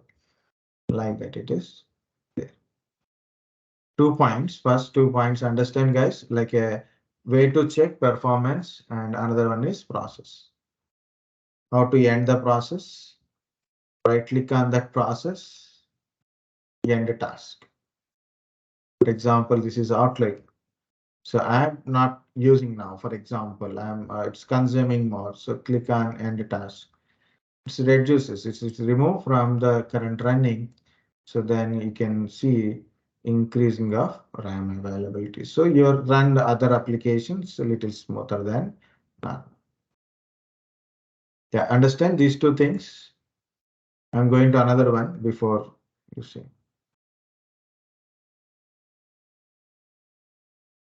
Okay. Yes, sir. Go Yeah, to task system. manager. I Tell need me. to ask. Basically, system runs so slow because some of the major optimization of, like you can say battery, or you can say some of the major optimization in CPU due to that Explorer.exe is main by searching Windows plus R, right? Yeah. And you can check where the utilization of apps is going or not, correct? Yeah, first is I told only 2 points. There is multiple points are there in a task manager. So go to process. Okay. Okay, and another one is performance. And understand like what process is consuming more resources. Unnecessarily in a background processor running, you may not know, but it is consuming more. So better to end those tasks. So like I have a urgent work on some application, and because of some other process, I can't work on this one because system is become slow because of other process. Some random process, or maybe some Google Chrome or some application is consuming higher than usual. Okay, so better end those Like tasks. So then I can run one last, other tasks. Yeah. yeah, one last thing, like backup is also one of the major, you can say, backup is also kind of a process where system is running slow, where you need to do the backup from Backup is the beginning, also kind of, that's yeah. why in generally when you run a backup kind of stuff, means 24 hours we don't run a backup. So when you do backup kind of stuff, we'll stop all the kind of process. We'll close everything and let the backup runs, because backup run Backup for is a 5 minutes or 10 minutes, but it will consume more CPU and RAM. backup Yeah. from beginning, yeah, it can restarting from the beginning. Then the all the installation and updates can be done in the within the system. That can be the more sufficient answer for this system running slow. Like all the files or application will get automatically update while doing the backing of the system. That can be the major part. In generally, at Windows updates, at the time of Windows updates, if you are your system consuming a more RAM and processing capacity. Second one is antivirus. When antivirus things are running, more antivirus things are running, so it consumes more kind of stuff. Another one is if in case you run a backup, any scheduled backup is there, that time also system consume resources.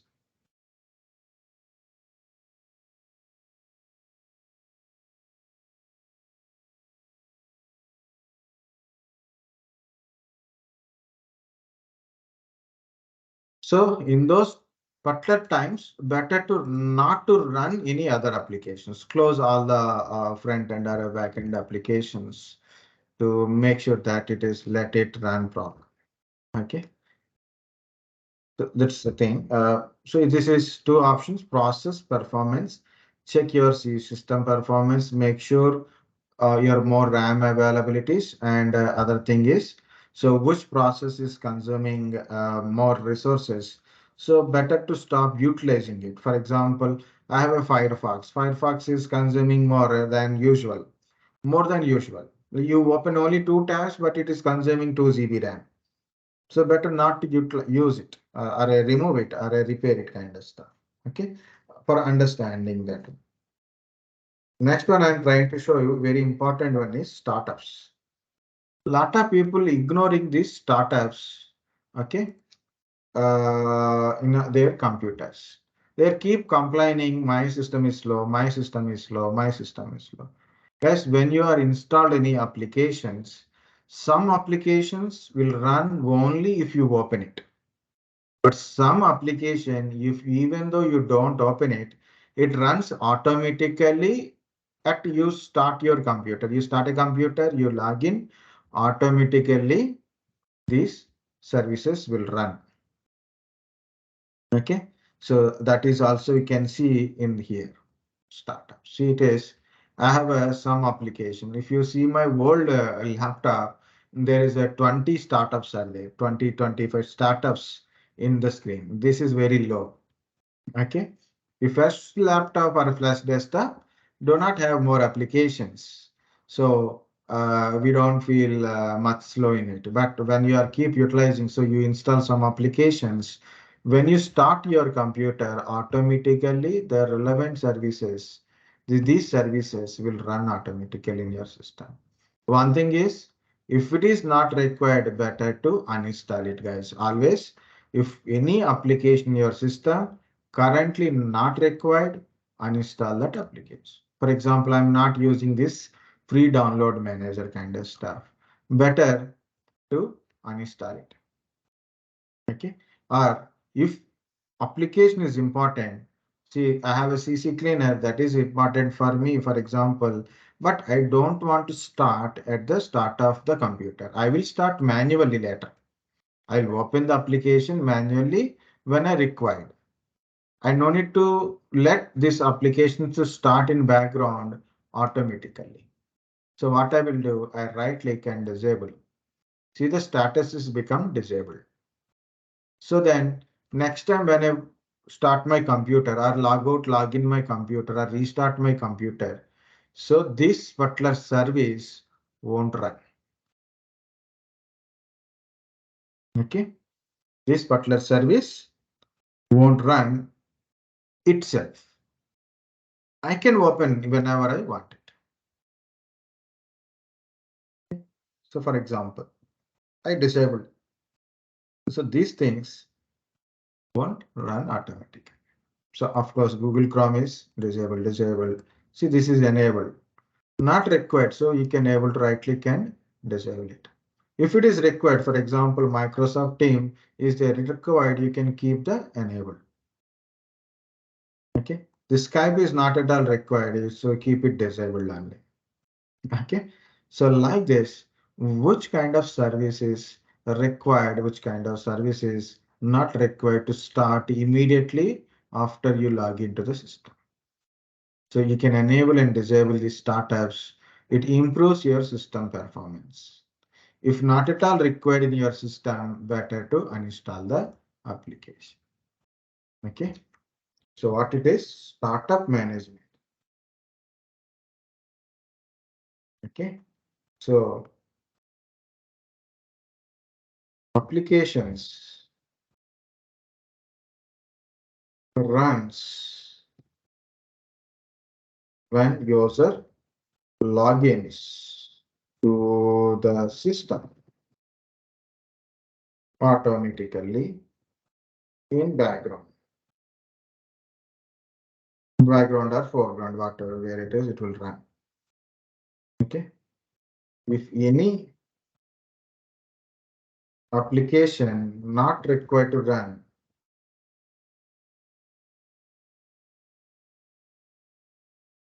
If any application not required to run at startup,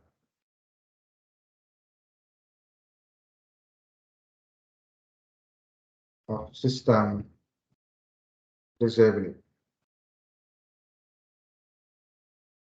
Okay, so if any application not required to run at a startup, so better disable it. Or uninstall application if no longer required or used. You are not using that application. For example, free download manager is there. I'm not using it. For example, BitTorrent is there. People not nowadays the torrent things are not working properly. Okay, very less. And that too, company laptops we can't use the torrent kind of stuff. Not required. Better to uninstall that application if in case you are connected in any secure location. Remove that kind of application. Right? Unnecessary applications better to uninstall. So then it improves your system performance also. Any other points? So I told 3 points. One is your system is slow, check process and performance.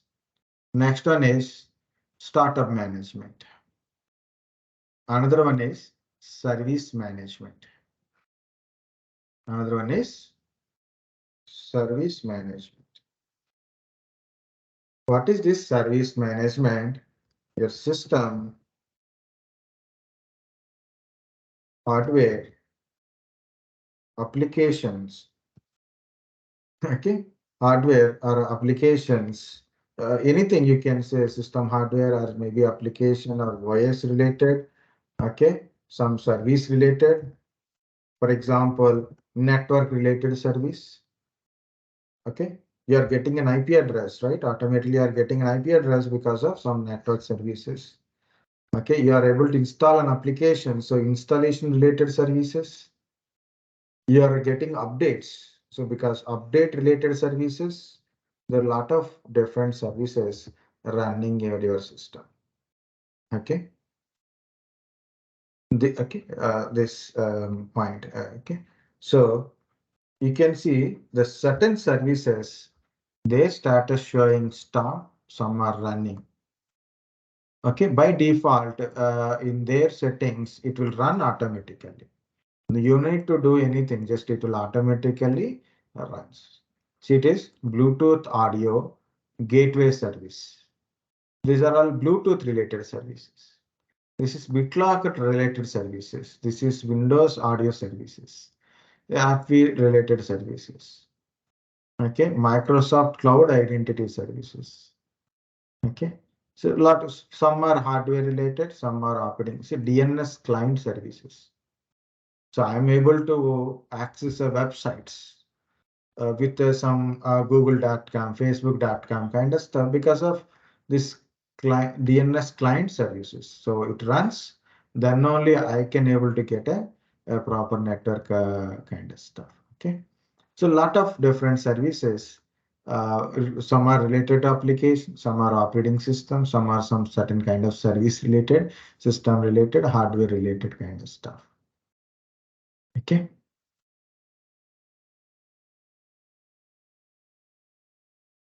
So how to open this one? One is from there, but here it is.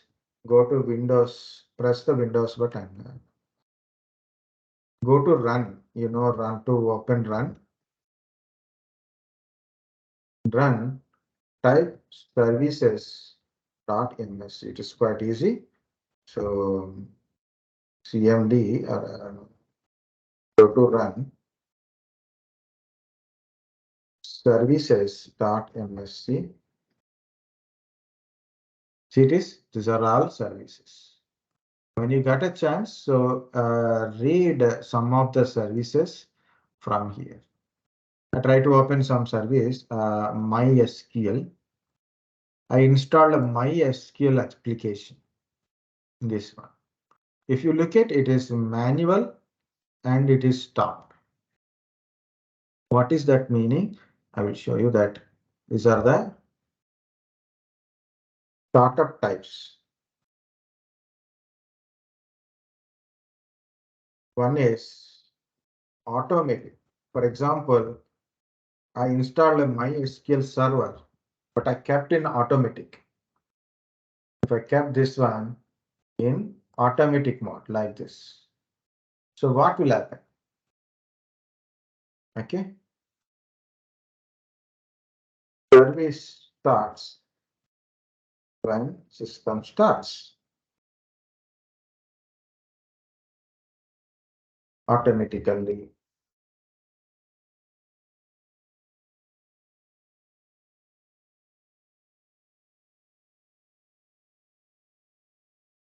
Okay, service starts automatically when system starts. When the system is started, automatically service will be started. That is automatic. So you need to start automatically start. Another one is manual. I kept that service in manual. I kept that service into the manual and I stopped it because now I'm not using. When I required, I'll use that service. So when I want to connect it to some application, or maybe I want to migrate some data, or maybe I'll do some experiments on it. So then I will connect and use it. Not 24 hours, I don't use it. Now I will do another work. Okay, so when I don't need it, so then I don't want it. Okay, so I kept in manual, so it system service may not start.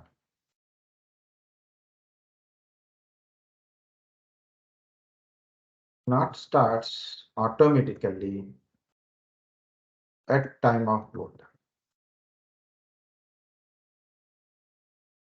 But it will start, okay? Service starts by manual. I have to start it or some application triggers because of some application triggers time triggers. Also, sometimes it is a triggering mechanism is there. You open the relevant application, automatically this service will start. Not only this, I'm not talking about only my SQL part. Also, certain applications, it initially it's manual mode only, but because of the related application or maybe related certain time occurs, the service automatically start. Okay, certain applications you have to start map. Okay. Service will be start by manually, means you have to start it or you can or it can be triggered by some applications or a time. Another one is disable. What is this disable part? You can see disable. If you put it disable, so what happens? Service never start. We cannot start the service. To start the service, it should be either in automatic mode or manual mode. For example, the printer related service is not working. You checked it, or maybe some application, some Oracle application, or maybe some application service not starting. So check it whether it is a disable mode or automatic mode or a manual mode. If it is a disable mode, you have to change it to manual mode, then you have to start it. If it is in a manual mode, just start it. If it is automatic, generally it will start, otherwise restart the service. Sometimes. Excuse me, can I say something? Yeah, these are the services which is found in Explorer.exe, correct? No. Explorer.exe controls here. That's a chapter completed. It's not a heading. This part, Explorer.exe. So whenever you are, if it is Explorer.exe crashes, you can't see anything on your screen. Okay. Okay. So That basically part is it different. is. So what is all about like this services? Yeah, your system is slow or optimizing about your system means um, if you feel your system is become a slow and how to maintain the system. Okay. Yeah. Okay. Yeah, that's the system is slow, then where to check it? So a lot of other things are there I told about.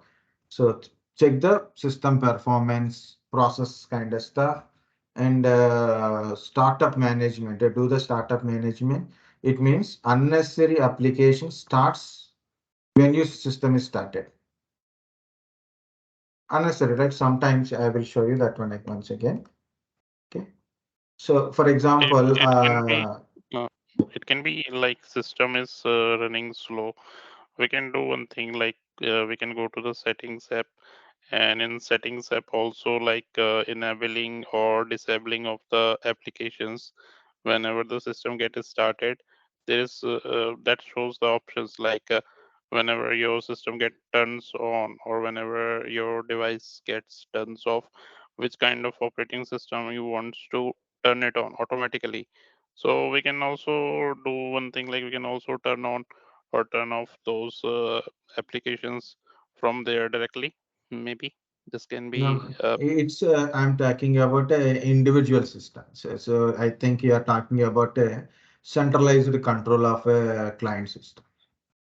Okay. okay. So what application user can use it? That is different. That is a thin client concept. I think you are talking about. It's okay. No problem. Okay. In general, this is you install some applications while you are using a computer after 3 months, 6 months. Some applications is not really required to start at the start of your system. Not required to start at status. For example, I have a CC I got cleaner. it. Immediately, it is not required to start. Now, when I required, I will use it.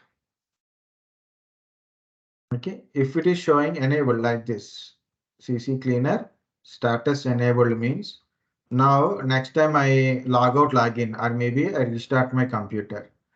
This CC cleaner runs in my background. This CC cleaner will runs in my system in background. Automatically it will run. I'm not required to run it, but it is running inside. So it consumes some RAM, so it consumes some CPU, it consumes some hard disk transactions. Unnecessarily, it is running in my system. Yet, even if I am not required at present.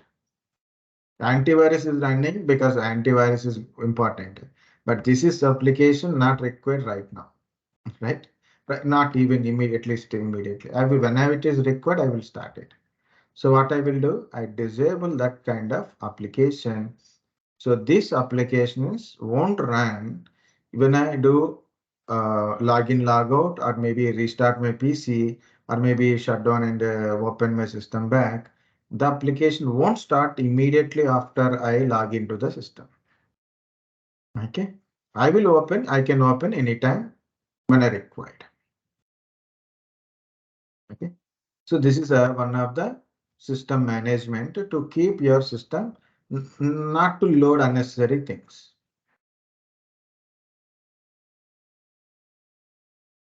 Okay, startup management.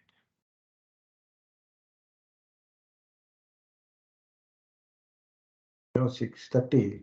Sorry, I will round up in 5 minutes. Okay. Another one is service management. Service management, you install some application may not require to run immediately. You may run the application when you required.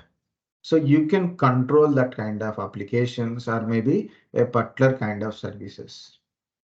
So to do that one, so you have to go to services.msc or you can type here services.msc or maybe you can go to run and open. So this is the services.msc. So you can see my Windows installer.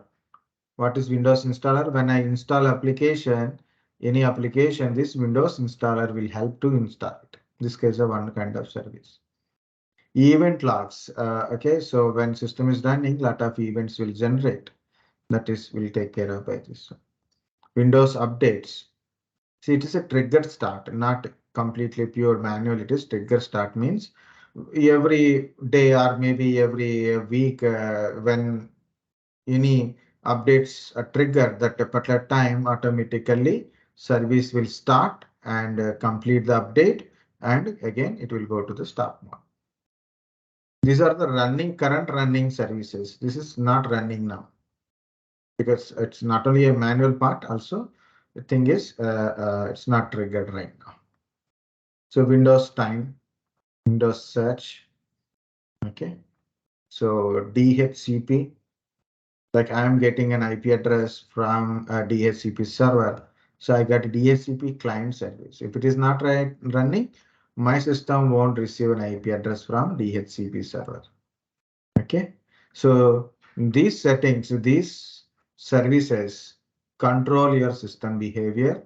So if it is running, that particular service is running. Not running means service is not running. Each service, again, automatic, manual, and disable mode is also. See, this is a disable mode. It is. Okay. If I kept any application or a service in automatic, the service start immediately after I start my computer. System is booted, automatically service will start. Somewhere after you log into system, service will start. If service is showing manually, any manual services, either you can able to start it, either you have to start it manually, or it will trigger by some application or a certain time related kind of stuff. Disabled services never start. If I put a certain service in a disable mode, okay, in disable mode, this particular service never start. You want to run it again, either you have to keep it in manual or it is. So any application you install, a very big application like a database application or some application you install, how to control it, how to restart the service. Sometimes the service showing running means the related application services, okay, but the service showing that the some application related services showing running, but that application or a service the service not working. So what to do in this time? Restart the service. How to restart the service? For example, MS SQL, my MySQL is there in my PC.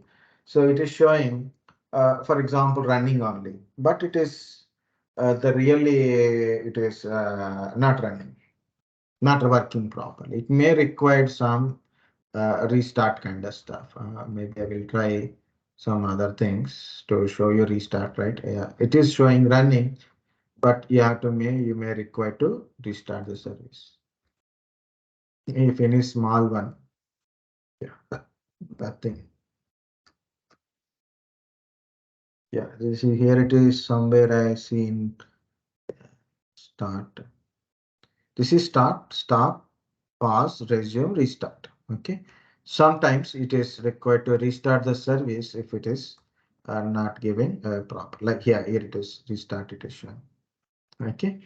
So sometimes it is required to restart an application, restart a service to make sure that it is. I can set on it. 6:49 చెప్తారు వేడి coffee తీయించుకుంటున్నాను. Okay. So this is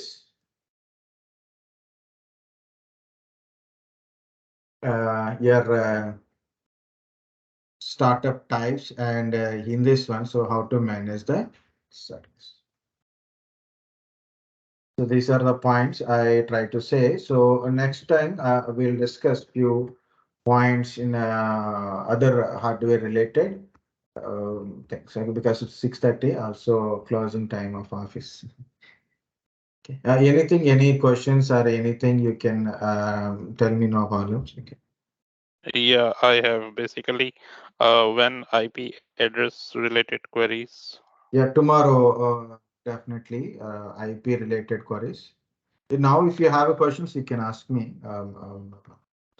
And like when all these scenarios will get completed, then a final client round will get conducted by your end, right? Mine just I will few just a recollection. So once technical okay, then we'll forward to our HR. They will they will send to the HCL part. So they will do the technical interview. Okay. Okay, all right. Thank you.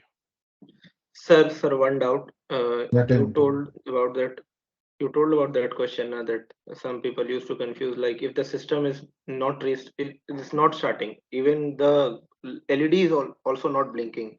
Then what Okay. should we do? Okay, so in that, Mm. what we will tell if that question arises, then what we will tell to Mm. the client, like we will first do the BIOS restart. Now we will go to the BIOS restart. After that, we will do BIOS configuration. Mm. No, no, no, no. This all. Nothing on the screen. But no, not even a power LED. That is again, you have to start from the main cables, connectors, inside Oh, internal connectors. oh, Yeah. okay, okay. In house, they And have a what power about or that? not. Main power Sir, point there is a power or not. Okay, sir. uh, But sir, what about that BIOS start, basic input output start? When we will use that? In if the LED is blinking, then we will use. Uh, when it is a post related means power kind of stuff, a separate one. Power is disconnected means somewhere either it is from main power supply or a power card is not properly inserted or maybe internally power button is fallen. So that is a separate one. But power supply is there. You can able to see the Okay, some then LED blinking, but no display on the screen. It is a post failure.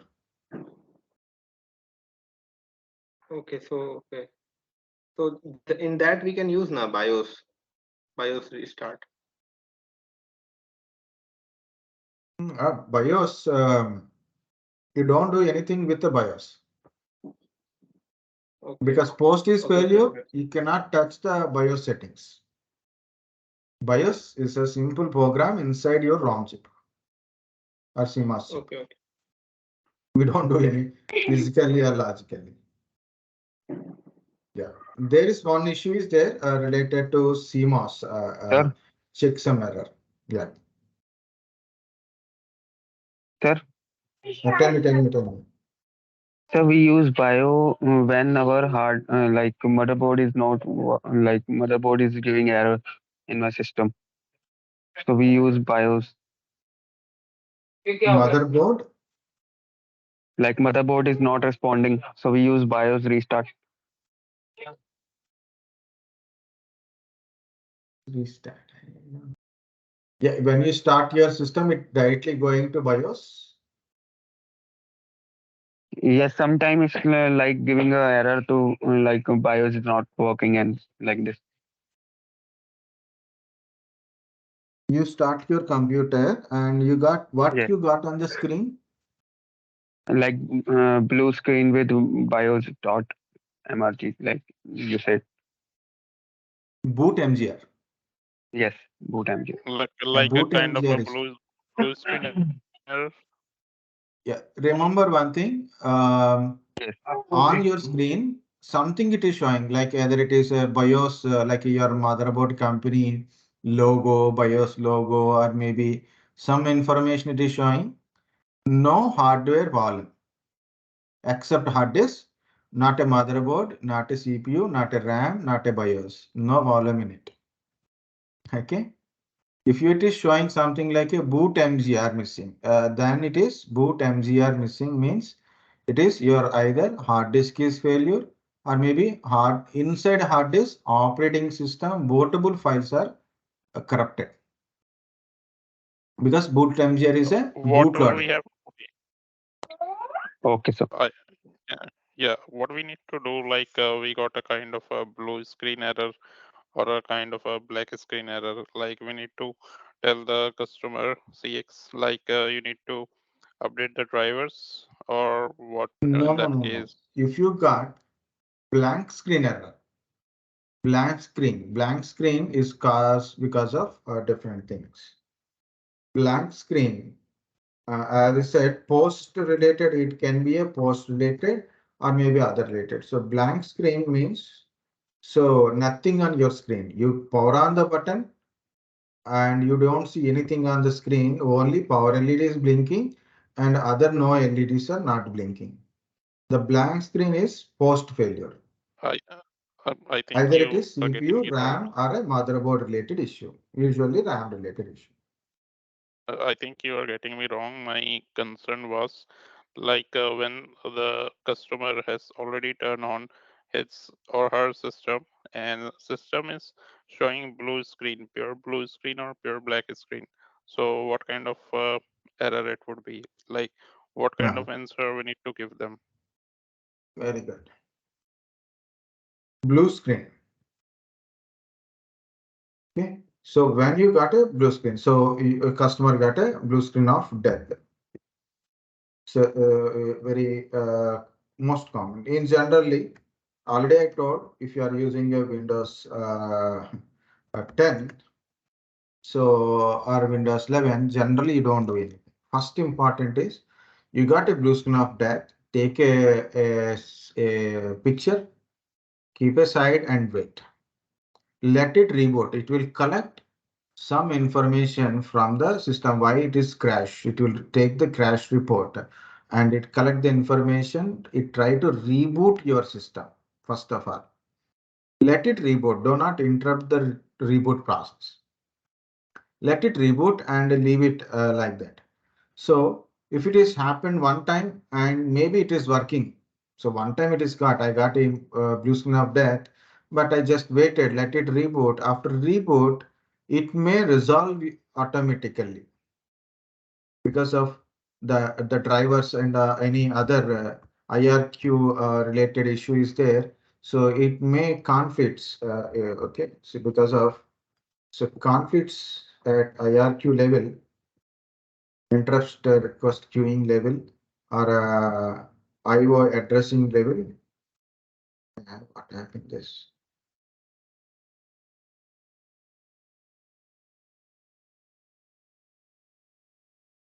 Okay, some conflicts are occur. So some drivers issues because are hardware related issues means conflicts at a driver related or hardware related components related BSOD occurs.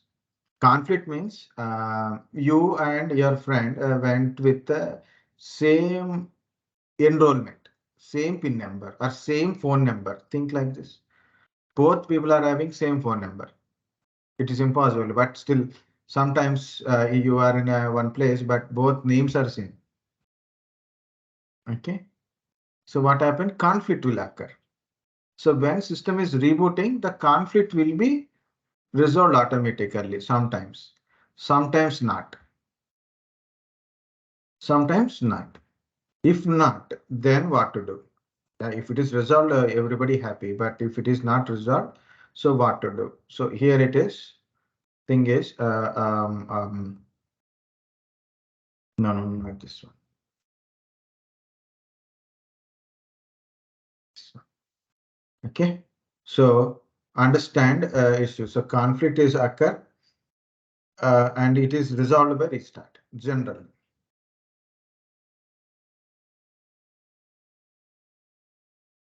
If it is not resolved,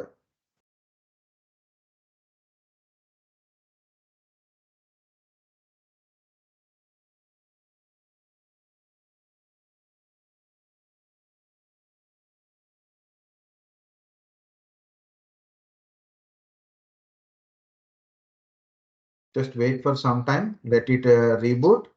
Okay. And if it is resolved or not, wait and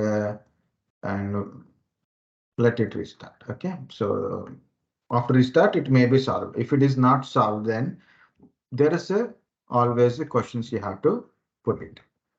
Means, did you installed any hardware, install some hardware. Maybe after that you are getting, you put some new RAM in it, or maybe you change the RAM. Okay, you done any hardware installations, or maybe change in it, like you connect a new hard disk, or maybe you change your RAM. After that, are you getting, or maybe you install some graphic card. Okay, you have to put several questions in it. Okay, or did you update any your did you update voice along with the drivers, or you install any new drivers kind of stuff, or applications? Applications never cause, and generally, like an 90% applications never cause the BSOD, but some applications interact with your hardware. Okay, sometimes certain new kind of applications you installed, because of that one also you will get a BSOD. Example I will tell, when I install VMware workstation, it has happened to me. Okay, I installed VMware workstation. So with some option,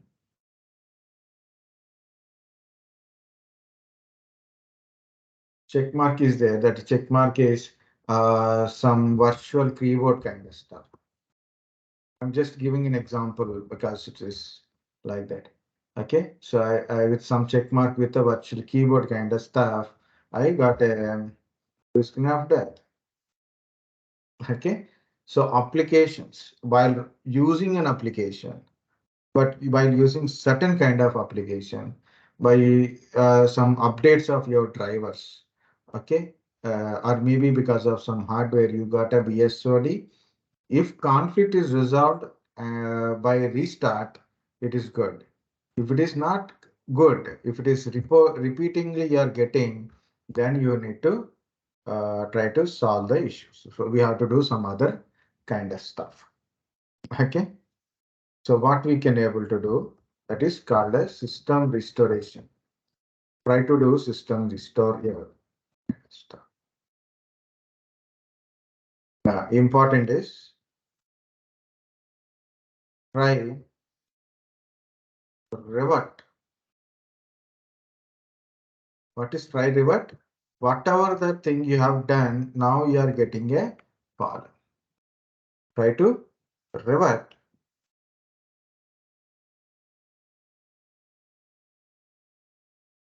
What happened just before BSOD occurs?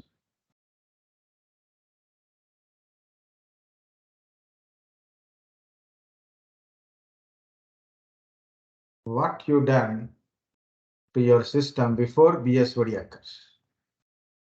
Before BSOD occurs, what you have to done to your system? Did you install any new hardware? Remove it. Okay, you install new application. Now you got a BSOD, uninstall it. You update a new drivers. Now you got a BSOD, and roll back to the your drivers. Okay, so how to do it? You can use things like a safe mode. Okay, and system restoration. System restoration kind of stuff, it is useful. And of course, one easiest way is reset. You can use a reset option in Windows 10 also, but you will lose a lot of applications in your PC. If no choice, then you can choose the reset part. Okay. Um, um, um, these are the things. Okay. But you have to run reset is quite easy. Reset going to reset is quite easy, but safe mode and system restoration is more better solutions. But you should have to guide them how to go to those kind of stuff. So if it is resolved, good. If it is not resolved, then you have to find a solution to how to revert things what you have done last before the BSOD occurs. Yeah, guys are there or done anything what happened? Yeah, then Yeah. Okay. Why safe mode? Should we leave Safe now? mode is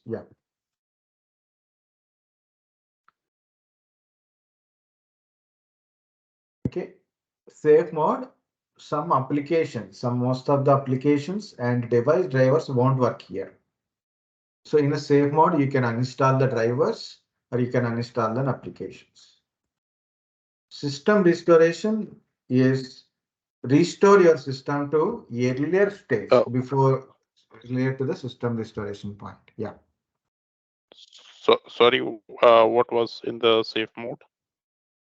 Safe mode is actually a minimal operating system. Means you have a Where OS. Yeah. drivers we can install the drivers in this mode. Most of the drivers applications does not work. So you can uninstall drivers applications which is causing this issue, maybe which is causing this issue. Also you can do system restoration safely if your system restoration point is created.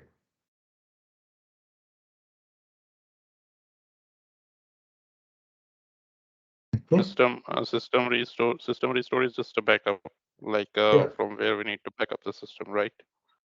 A system restoration point has to be created. So when system is running safely, it automatically creates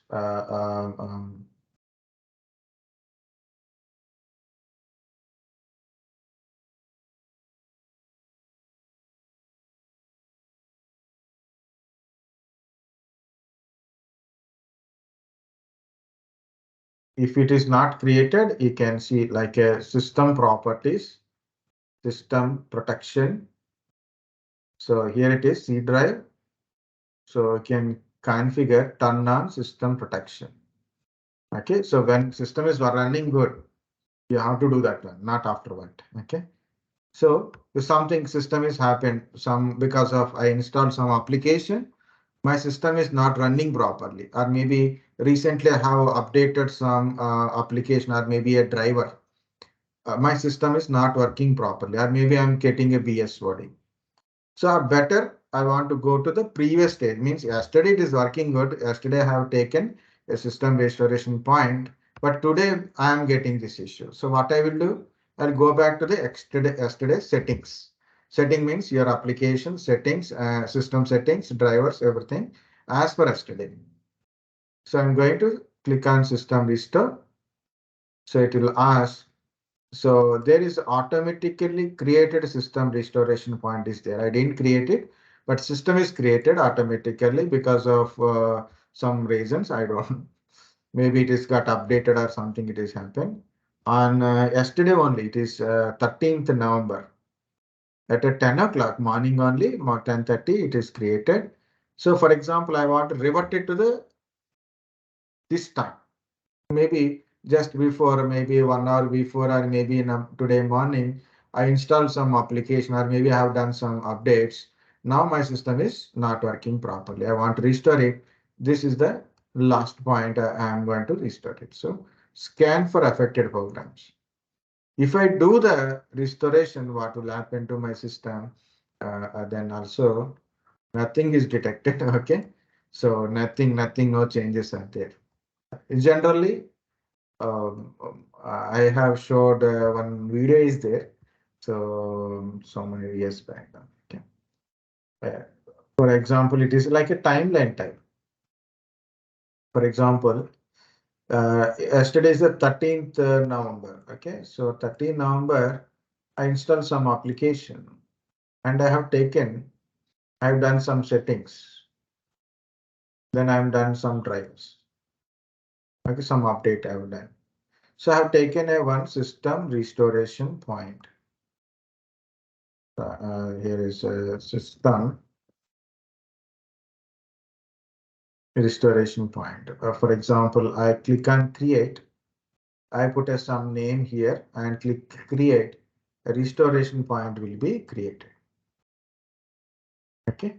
Now it's 14th. Now today is 14th November. So I have installed some application 12. For example, I installed some application. I have done some settings, driver kind of stuff. I got some sudden issue, some BSOD issue because of some application or driver. There is a conflict is occur, not resolving. I am getting BSOD continue. Our system is very slow, so I don't know what happened.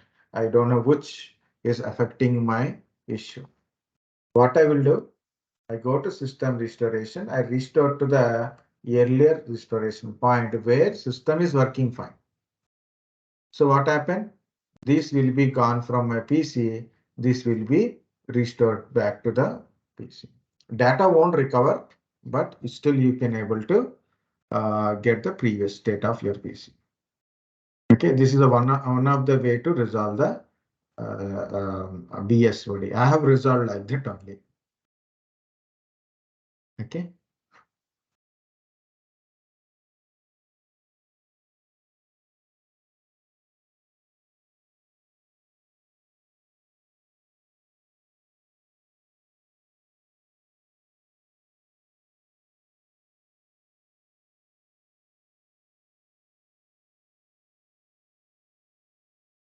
Another one is reset. System is running completely weird away. Complete weird way. So it's you open something, you open, okay, and you do not have a data, but hard disk is showing full.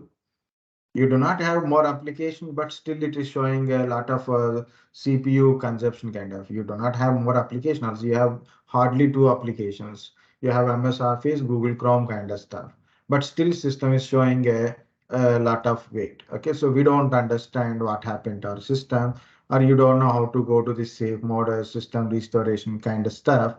You can go to the reset option. Go to reset option is simple. Go to settings and update and security. There you can find a recovery. You can find reset this PC. If your PC is not running well, resetting it might help. This let you to choose to keep your personal files or remove them and then reinstall Windows. So I click on the start. Don't do it until unless you require, guys. You can see two options: keep my files, remove everything. Okay, you can select keep my files. So what happened if you do this one? Your voice will be reinstalled. It will take 3 to 4 hours. That's why don't touch it. Okay, voice will be reinstalled. It remove your application settings, but it will keep your personal files. Second one is remove everything. It means even your personal files, means your documents, pictures, downloads, desktop kind of stuff, everything it will be removed. So your system is not running well. So better use, okay, reset option. This reset option is located where? Under settings,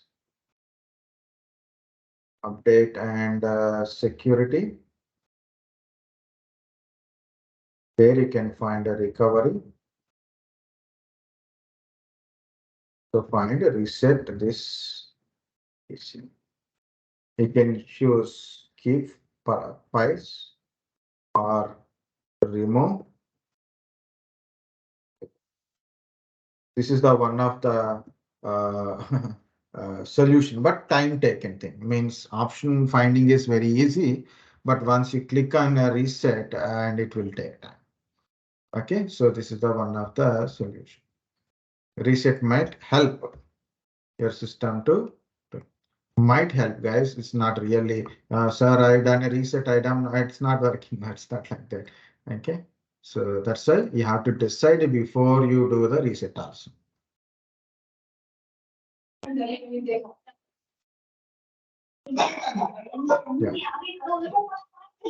Yeah, anything guys? Any questions? No more questions, sir. Okay. No, as of now. Okay, good. It's just 7 o'clock. I will share these documents little later, and also possible I will share the recorded video to you. Okay, through YouTube, through your Yeah, mails. sure. Okay, through Sure. your emails. Okay, sir. Okay. Maybe today night or maybe tomorrow. Okay. Okay. Sir, it will be shared on Sure. email now.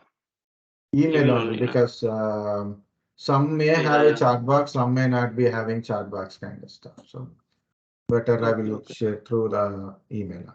Okay. And sir, remaining session will be continued tomorrow. Yeah, tomorrow also there.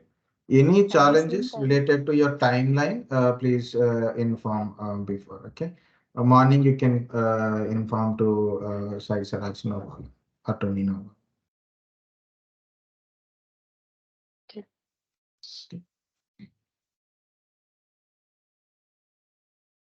Okay, good.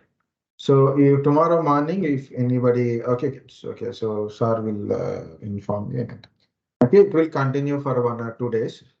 Okay, I think hope everybody got some information regarding some issues. Yeah, like afterward to 2 days of training. So you will let us know that when our last client round will get conducted for HCL. Okay, definitely. Sure, sir will Yeah, inform sure. you. Yeah, that one. Okay. Okay. But prepare. Sir, tomorrow also the same time, na? Tomorrow also the same time, na? Yeah, I will try to put a little early because now it's 7 o'clock. Okay. Okay, that's a little early. I will try. Otherwise, if this time is very comfortable for everyone, so for me no problem. Yeah, this was the comfortable time. And Okay, yes. So